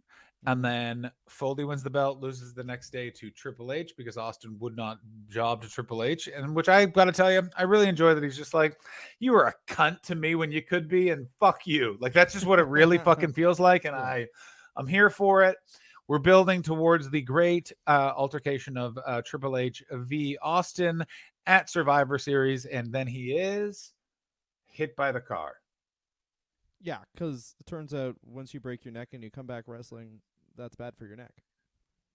That's right. You know, Dylan, it's weird that no one else has discovered that if you hurt your neck doing something, you should stop doing that thing. Like, you know how like I have this fucking sweet scar from all of the different bike accidents I've been in by almost losing that arm in a bike accident. You know what I do every day? Blindfold myself and get on a BMX. Well, this is what he broke his neck in, was it 97 or 98, Austin? Either way, it was when he was being a bitch. 6 years later, he retires. Man, And the weird thing is, only everyone's like, 6 years, you're a little fucking loser. I think the most unspoken thing about Austin is leading into that WrestleMania 17 where he obviously turns heel. When he becomes heel for those 2 years, it's like he has so many amazing matches because that's what he wants to be. Like, he always wanted to be. And I think that's why he was so mad at Ric Flair growing up. It's like he always wanted to be Ric Flair. He always wanted to be that's how he was raised. He was raised on like It's a really Texas good point, wrestling actually. where it's like, oh, they barely got away with it. Like he's fucking in a way probably wants to be like Michael P.S. Hayes or some shit. He never does. He tries to gets to try and live that out, having his like 5-star matches as the leader of the alliance, and then in having those matches speeds up his own demise because he's taking these crazy. This is the thing everyone forgets is like those terrible creative feuds. Him and Kurt Angle are having such good matches. Every single fucking pay-per-view. They're having like 45-minute matches, which like, no one talks amazing. about. What's so No weird one is will that talk about it. no one talks about the weird Because thing with the the creatives Attitude do it. Era. That's the thing is the post. So this sort of all leads to WrestleMania X7. Absolute inverse of 4 years earlier in 1998, where it's like, oh yeah, the matches are whatever, but the fucking storyline. I actually think it's a lot. Isn't it? This just 2000 to 2001 is. 2000s, obviously 2000s. Is Triple H 4-way match? The McMahon's in every corner. 2001 is wrestling. Oh, you're right. 2002. I'm 1,000 apologies. I always have 2002 as after the the invasion. invasion. Yeah. Yeah, it's like well, it's Oh, after it's during the invasion. Sorry. it's during the invasion. Yeah. Oh my god, that's right. Because then Ric Flair comes out. Sorry. It's so fucking interesting. That point you're making is that also like he has no neck. He's had to take 2 long swaths of time off to recover his fucking body. Which every wrestler should get that. I still think Yeah. it's like so many wrestlers should just take time off. It's like wrestling you should be able to wrestle and not die. Like I never understand when it comes to the WrestleMania card, you basically build it where you're like throughout the year, these are the guys that we're all going to build to be on WrestleMania. And then after WrestleMania, they're going to take fucking 3 months off. They're going to be gone except for the world champion. But let's like, or everyone should be in 9-month cycles. That's why like I've said this a million times, but like that's why I gave AEW too much credit. I'm like, oh, they're probably signing all these guys because like then they can make these cycles. So it's like, oh, we're the woke wrestling company. Look, none of our guys have fucking. Yeah, I mean, imagine actually. Can I just say this right now, Dylan? On their neck, but none of them are gonna kill their wives. Do you know how much fucking trouble Tony Khan would have saved him and his family if they had done that? If they had put just fucking CM Punk on 1 9-month cycle, you know what I mean? Like literally, just you're here for a year, you're off for a year. People like I don't understand why they did. They should have just done that. Oh, that would have been good. That would have been real good. Every time someone loses the title, they go away. Every time. What about that, Dylan? What about this though? What about every time they win the title, they go away, go to a different company? Every time they win the title, they go away. Every time they win the title, they just go to our Ring of Honor, and every time you lose a match in Ring of Honor, you go to AEW. But the first thing you do in AEW is you have to face Jungle Boy. I don't really think that the plan is there yet, but we'll get there. So Steve Austin Cold. The other thing you get in 98, 99 is he's a full baby face because he starts doing things like he's like aligning himself with Linda McMahon. Oh, it's so good though. That's so good. He has to wear a tie and he's the CEO. He's doing like it's also that thing of what you look back on is they're hiding how fucking injured he is. Like because his it's future also, like silly fun that like this is Vince Russo at his apex because it's like, yeah, it's a wrestling show, but like Vince Russo's like, why don't we just have this stupid fucking thing happen? And then Jim Cornette has a stroke, but it's like Austin. Well, Jim Cornette's gone at this point. Jim Cornette's on the fucking bench. Well, that's what I mean, though. Like we're getting this is the era where you get like Austin visiting McMahon in the hospital, hitting him with the bedpan. No, that's much earlier. The bedpan is 98. That's 98. By 2002, what it is that I think that is. Oh no, sorry, I forgot we skipped ahead. But anyway, if you want to talk about and watch basically Austin from 98 to 2001 pre WrestleMania 17 is, but then they kind of fuck him up too in subtle ways before they do the big. Oh, but I mean, you have to do things with him, but like even having him like with Debra is like. I didn't like that, but that was the Austin Rock so much that it's like by the end of it, it's like, he doesn't like Debra, I guess. Where it's kind of like you need a month of television leading into WrestleMania, but because you can't just go out on TV and be like, oh yeah, WrestleMania is gonna be sweet. Anyway, let's all just stare. What I never understood about that, and they did it with their last match, and they could have done it with the WrestleMania X7. Is just gone. Look, these are the two biggest. This match decides who's the number one in this company. Yeah, that's something you can do when you're building up to a boxing match or an MMA fight, but MMA doesn't have 5 hours of television each week that they have to fill.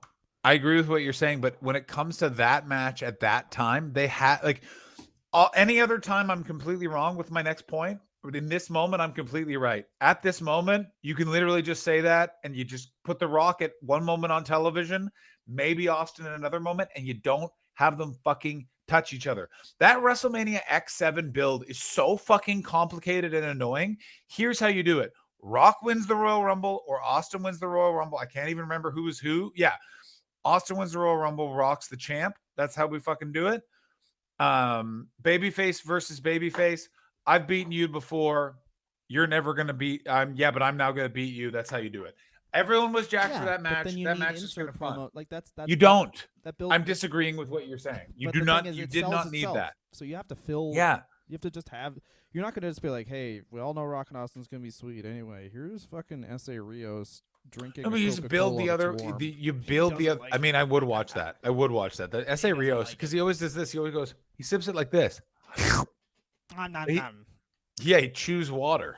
No, he doesn't put his mouth over the pop tab. He puts it over the whole can for some reason. Does he really? So, yeah, so that's 10 minutes of watching that. At least 10. Yeah. But it's like, anyway, whatever. That happens.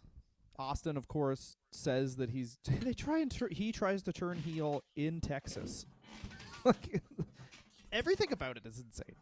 Yeah. It also, like, you know what's crazy is Steve Austin says, he said, in the moment, I almost said to Vince, I'm going to stunner you. I don't want to do this. He regretted it the second it happened, as we all did. Wrestling in that moment shed millions of eyeballs, never to return.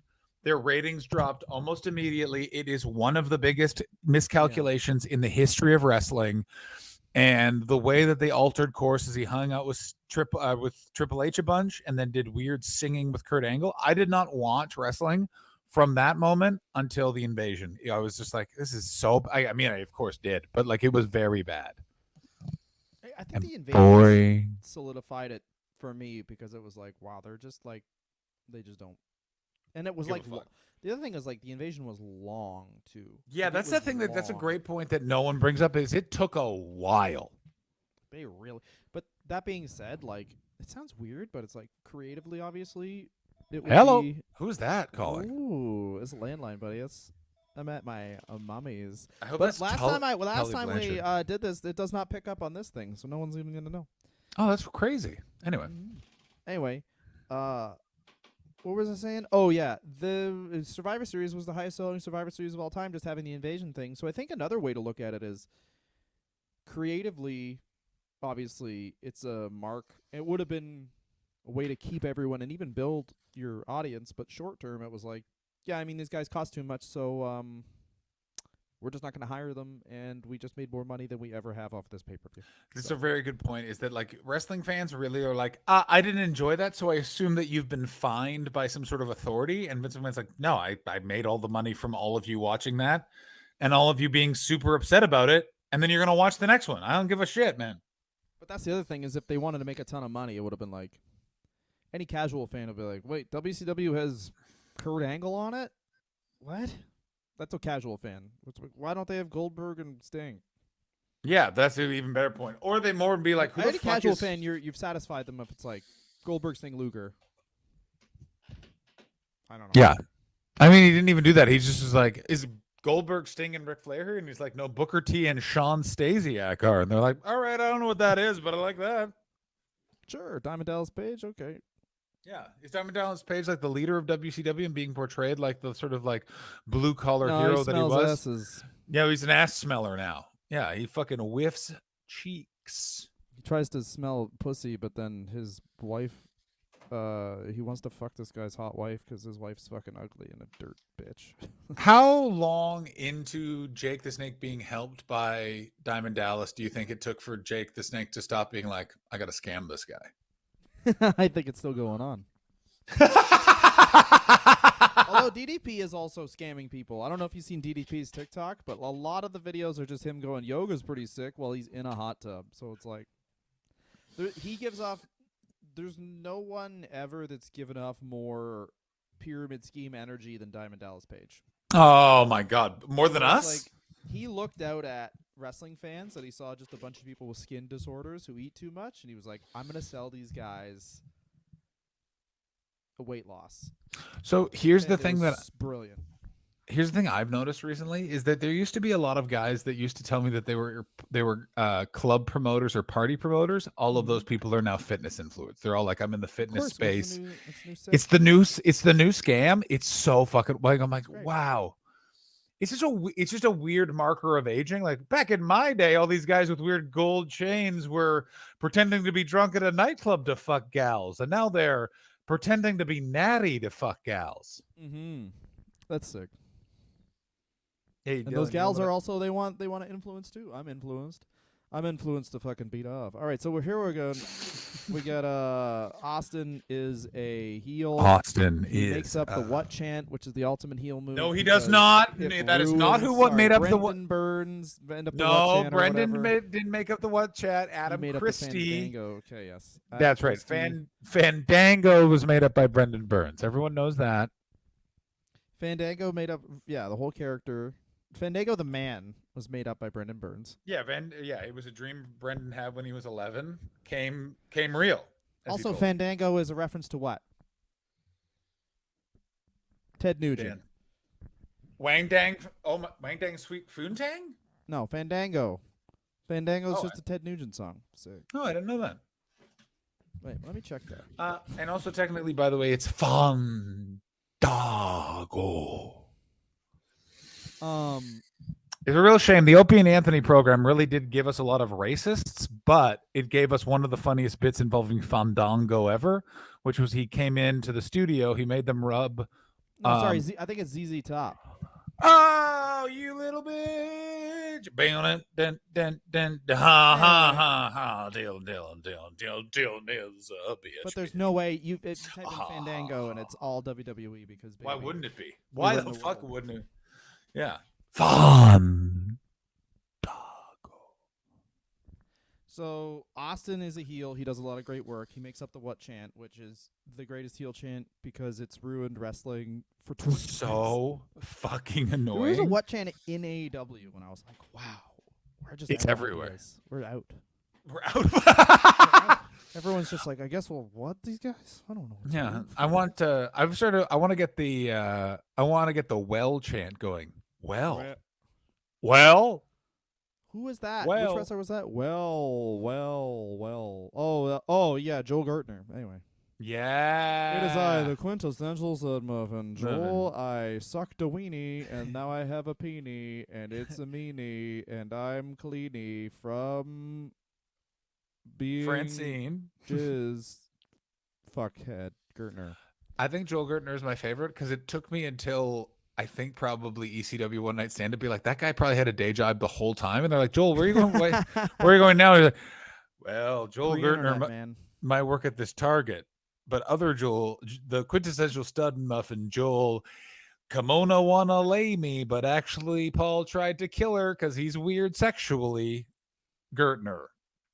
That is this is an old guy thing for sure, but that is a crazy thing where 90s Joel Gertner could full just be like, oh yeah, I work at this marketing firm, but at night I wear no shirt and I rhyme things that are just like sexual violence against women, and everyone is like, where can I see that? And they'll be like, oh, you either have to come to a place or pay $50, and they're like, never gonna see that. Anyway, bye bye. Yeah. Like, Yeah. whereas now it'd just be like, oh, I post every day about how I want to like aggressive finger girls for free. Please watch it. And then just Yeah. Joel Gertner was 35-year-old TikTok. That's what he was. Yeah. Anyway, Stone Cold Steve Austin. Did you know this? Turns babyface, but like What? the next time he's babyface, he's like got 9 more braces. Like his knee brace goes from like pretty okay sized to then like, oh, both of his legs are just like he looks like he's completely immobile. So much I so that remember. Jim Ross starts calling him the bionic redneck. Yeah, that's right. So it's being called the Bionic Redneck. I remember when I played football for 1 year when I was 11, one of the coaches had the same style of knee brace that Steve Austin had, and he could not move his leg. And then I remember seeing Steve Austin walking to the ring with those things, being like, what the fuck is going on? Yeah, and the other thing is just more on Austin as a heel, it's like he's such a good wrestler. I remember him like the way he viciously beats up Jim Ross. It's like, man, he's almost turning himself heel if he wasn't the greatest babyface in the history of this. It is unbelievable how good he is as a wrestler, and it's never discussed. And as a because heel, man, remember when he turns RVD super babyface because he's like in the Alliance, absolutely, yeah. Taz loses that match and he starts like really I'm gonna whip brushing Taz and whipping with the belt, and RVD stands up for him. Like, it's like amazing. And they could have. It's also, by the way, I also really really enjoy the meta narrative of that also because RVD very famously slapped the shit out of Taz when Taz was trying to big dog. He walked up to him and said, "Pick a hand," and Taz said, "What?" And then he slapped the shit out of him and told him to behave. And apparently that like ruined Taz in the locker room of ECW forever because everyone's like, oh yeah, he's just, oh fuck yeah, he's just a little bitch. Well, yeah, I mean, the whole thing was like he was just believing his own shit. Which, I mean, Goldberg did the same thing, though. Goldberg, like, tried to fight Booker T backstage, and Booker T just beat the shit out of him. And then Booker T... No, was it Jericho beat him up? Which is hilarious. The guy, like, literally had... You got this guy by 60 pounds, and he still beats you up. Anyway. Oh, yeah. Why wouldn't you? Yeah, because they were arguing, and then Jericho was like, just fucking give me a pay-per-view match. Where, like, you remember the Jericho-Greenberg thing, and then... Jericho had bought special boots where literally Goldberg was going to spear Chris Jericho and the boots were going to fly off. And Goldberg was like, no, I don't even want to fucking... And like the one interaction they had was like basically Goldberg came out and just did a kick, I think. It was like not even... He's like, I'm not even going to use any of my finishers on you. That type of thing. Anyway. Austin, then his body starts breaking down. We get what we're familiar with now is Vince McMahon booking, where he was like, this Lesnar guy is good. Can you just job to him one time on Raw for some reason? Austin says no. We get one of the first Vince McMahon making an entire program about how... This is the most amazing thing ever. The WWE Confidential, which was hosted by friend of the program, quintessential nightmare muffin, Mean Gene Okerlund. People forget this. They had a whole documentary on how much of a fucking piece of shit Stone Cold Steve It Austin was an hour-long show called WWE Confidential. It was not about his abuse of Debra. If anything, they were like, he's probably at home beating up his wife like a little fucking loser. And they did a whole thing. The whole phrase of he took his ball and went home. Everything they did to Sasha and Bailey when they walked out. It was so fucking nuts. Like literally, like Jim Ross is like, I am this man's best friend, and I don't agree with what. Like it was fucking crazy. What's even crazier?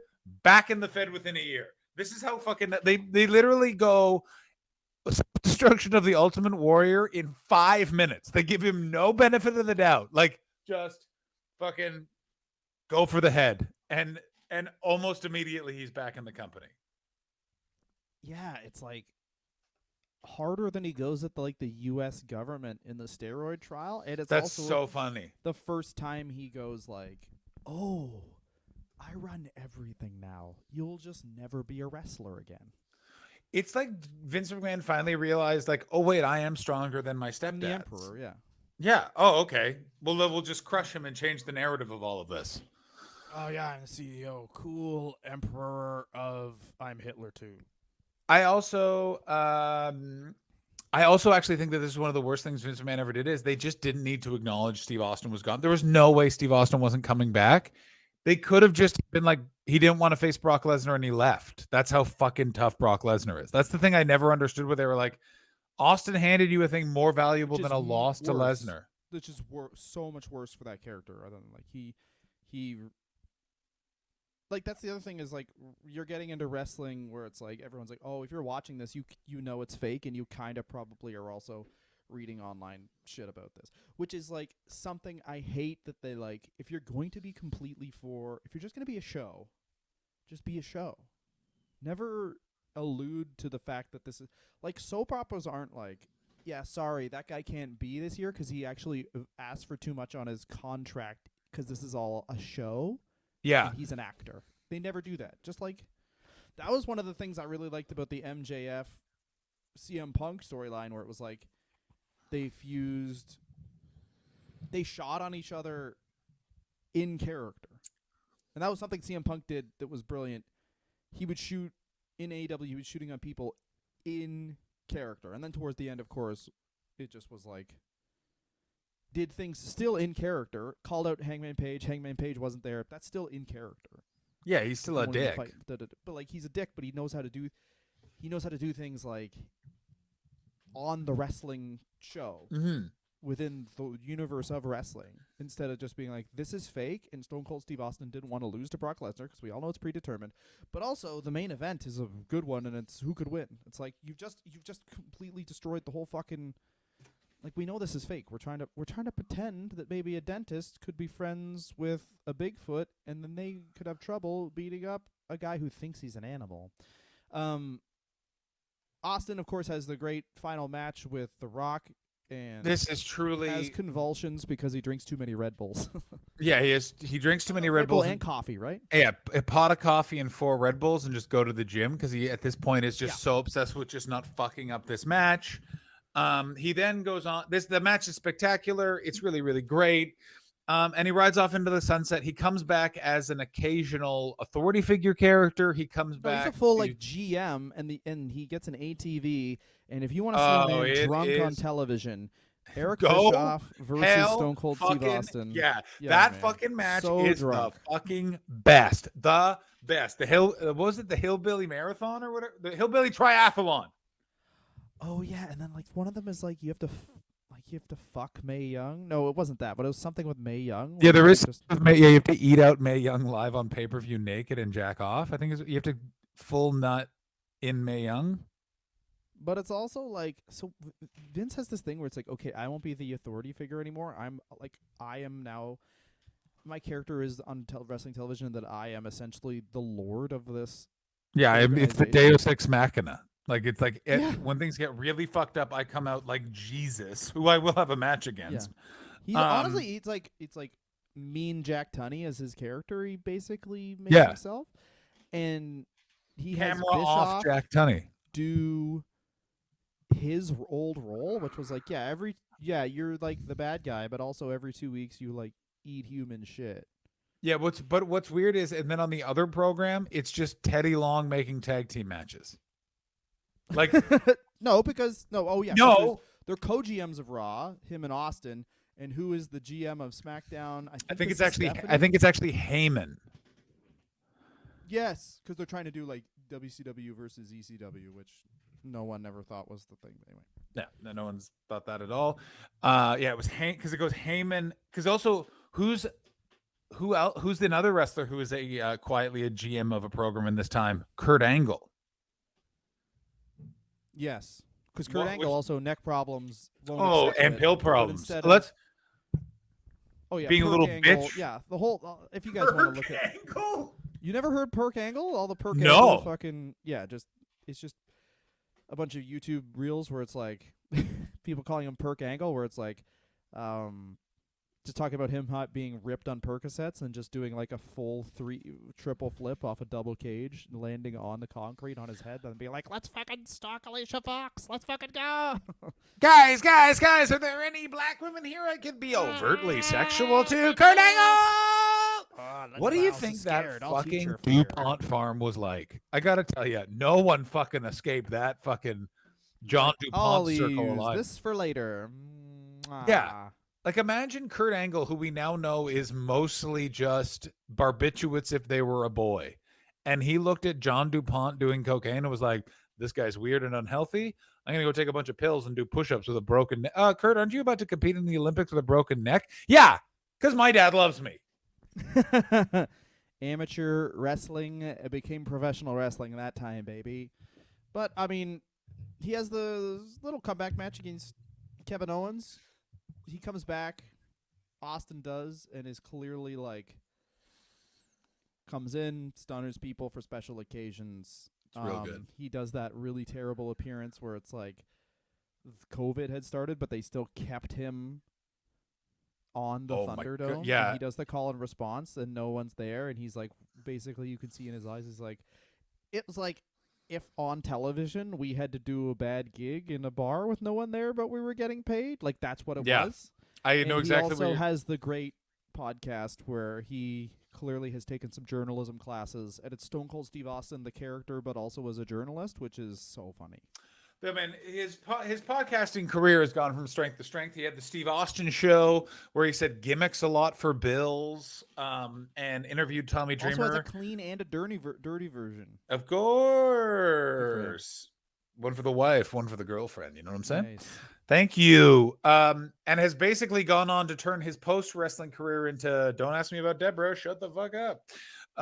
Also, we hosted a Tough Enough that I watched all the episodes of on a Qantas flight to Australia, which one time I just was rummaging through the sports documentaries, and it was Steve Austin hosts Tough Enough, and it was the full season. And he also what's that other fucking show? It's like on the Discovery Channel where it's like he hosts a bunch of weird Broken Skull Ranch Challenge or something like that. Yeah, it's Okay, so here's the weird thing is country music television in America started making original content, and you better believe the best celebrities have programs. So I think that that's where Steve that's the Austin best. got that show. All you have to do is pay a host, and then you just basically make American Gladiators, but find some way to make it not explicitly American Gladiators. Like if you Yeah. sing Tag, No, I have seen American Ninja Warrior, and let me say this right now. there's I one that's enjoyed like it. that, but it's Tag. Pretty What? much Tag, like someone's it, and they have obstacles that the guy. So it's like guys who are super dope at parkour and a bunch of shit they could do parkour off of, and then they play tag. I'm gonna That's say this dope. right now. I want to watch that show so badly. Also, I love saw that. it on TikTok. I was like, "Fuck, man, this algorithm. This is fucking." Put my TikTok on the big screen now. Like, let's go. I gotta tell you this right now about TikTok. I am finally dipping my toe in. I hate it. It's you turn it on, and it's just it's your id. It's the worst. The it's Chinese have exactly figured like out our every id. time Because I what it does open it. is it's literally Venom. So that app is literally Venom from Spider-Man, where it seeps Yeah, into every part of your phone your and phone. just takes all the information from your phone and then just spits out what you want in your mind. Yeah, it's Terrible. fucking insane. Because I don't like stay on that. I just like pop over to check the video views, but the video that's always there, I'm always like, I want to watch that. Like it's always just like, this guy's eating a Caesar salad while shitting. I don't know why that's my example, but I'm like, yeah, I'd watch that. You know what I mean? Yeah. Okay. So Stone Cold Steve Austin's done now. What's the best thing about him? The stunner, the best finishing move in wrestling. This guy had everything. It's pro wrestling in a nutshell. It makes no fucking sense. It makes perfect It's literally sense. just like you hurt your own tailbone, but for some reason You're the wrong guy's knocked completely. out. I will take you through the time that Michael P.S. Hayes, I believe, on the Stone Cold Steve Austin show, and I think that I first of all, Steve Austin's voice indicated to me, I think this was that whoever it was, I remember Steve Austin being like, "Oh, this guy's too drunk." Might have been even Ric Flair. But they take you through the diet, like why the stunner's supposed to hurt. So first part, and it's the genius of kicking the gut. Your stomach's already hurt. You're winded. Then confused because your brain is then smashed into the shoulder.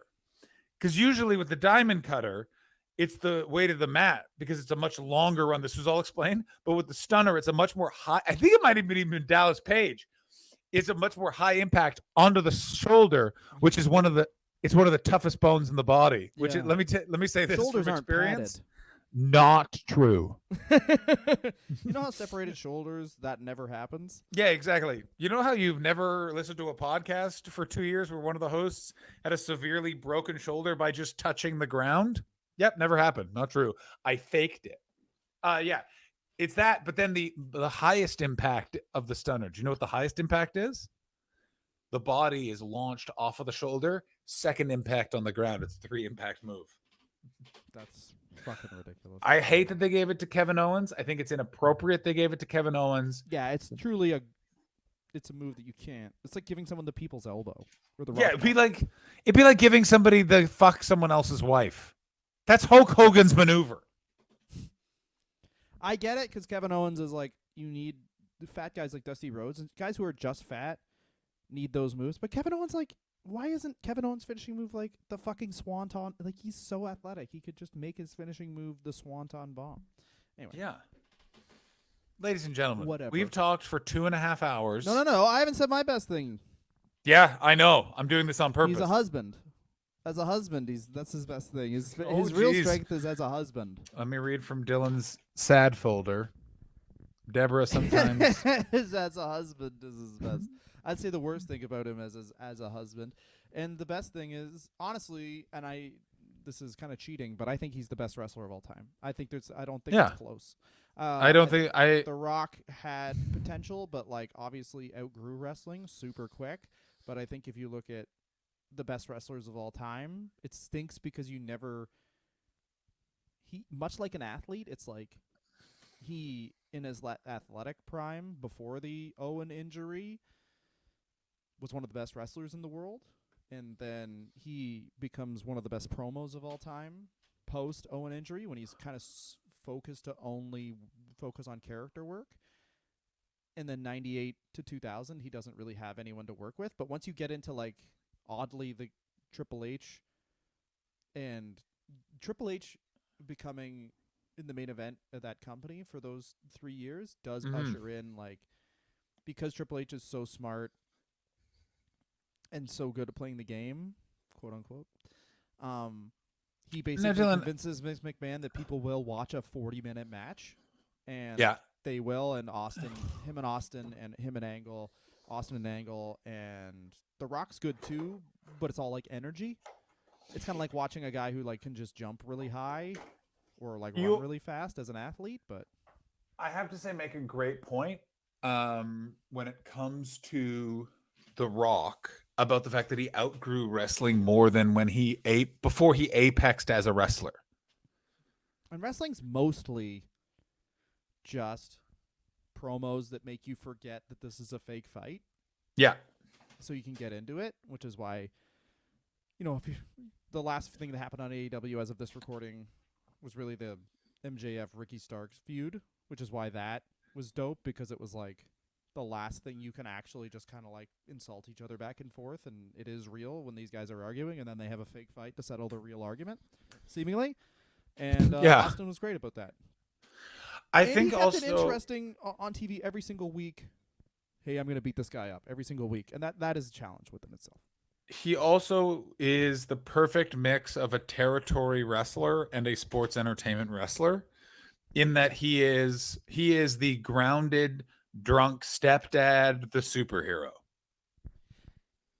And he never really got to live out his character, which I guarantee was like, he thought Stone Cold Steve Austin was going to be the biggest heel of all time. But if you dial it back and like that Bret Hart feud happens 10 years earlier, I think if that 15 years, 20 years earlier, then it is truly a territory-making feud. Like if Stone Cold Steve Austin it would be Freebirds Von Erichs. Like it would be one of those things. Stampede Wrestling in 1977, or it's like Stampede Wrestling doesn't sell till the 90s because they're like, we're filling this house every week with this fucking feud. Yeah, I completely agree. I think that also it's he is still not given enough credit in the Monday Night Wars. I got news for you. The WWF survives for all of the reasons that they give, but really the only reason is Steve Austin. Yeah, like you can take The Rock out, which is like The Rock is like also you're fine on Mount Rushmore. Yeah, if you take The Rock out, then you're still good. Go fuck yourself. You just needed a guy. Yeah, you needed. That's exactly like you. Steve Austin is a generational talent in that. I also think that he didn't give them any of the management problems Hulk Hogan gave them. That's the other thing that's never talked about him, is that, like, yeah, he's a horrific human being and he treated Debra like garbage, and I assume his other wives the same. There is no doubt in my mind, and a truly terrible father. But as a pro wrestler, that guy got the business perfectly and understood it and never did anything but just continue forward at speed. Do you know what I mean? Certainly not alone in the fact that he got what pro wrestling is and was absolutely one of the greatest of all time at it, and also was a truly putrid human being. What's crazy is he still physically attacked his wife, still in the top 5% of good behavior towards females as a world champion. Well, he has one, which alone makes him one of the better people in wrestling, is that he only apparently abused one person long term. Unbelievable. Like that's a Stone Cold Steve level effort for not being a scumbag if compared to other wrestlers. So next week we're going to talk about, I don't know, who else? I think Shawn Michaels. Is Shawn Michaels, here's my question. Will Shawn Michaels be the last episode we record together of this program? What? When's the last episode we record? What? We got so much time left. That's right. Is it? Do we? How many did we pre-record? February. Oh, yeah. We have to record a new one every week. I don't want to do that. Here's what we're going to be doing, guys. For the last few episodes, we're phoning it into the point where it'll just be one of us and the other one doing the voice of the other one. Here's my preview. Hi, I'm Dylan God. Nice to be here. Hello, I don't know why I'm doing an impression of me. No, do an impression of you. That's good. Hello, I'm John Hastings. I'm so tired from the size of my penis. It's so large. That was a joke.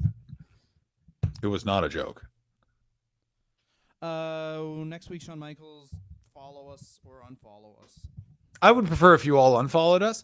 You know what? Join our YouTube. We'll because the YouTube will live on. We're closing everything else down, but YouTube doesn't charge you to have a podcast feed active. So Yeah, we're gonna so just move join our everything YouTube. We're gonna move everything over to YouTube, guys. Absolutely everything will be moved over to YouTube slowly. Yeah. We'll We love do you. It an episode a day for however long it takes. Literally over a year. Yeah, but we're also It'll not take telling you us- when we start doing that. They're also not going to tell you when we start doing that.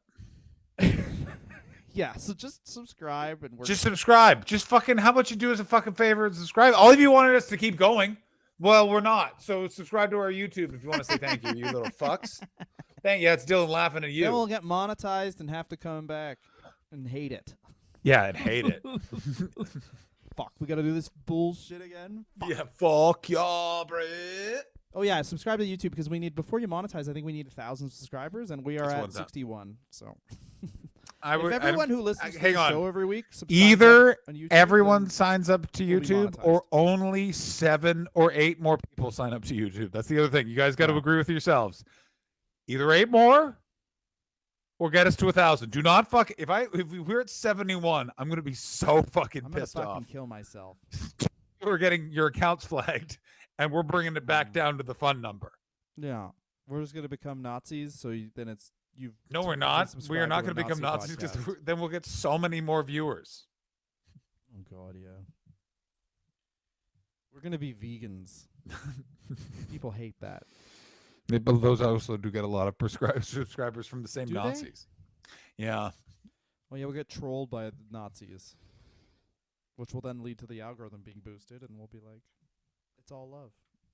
Yeah, a friend of mine went from like 1,000 followers to 10,000 followers because he Don't care.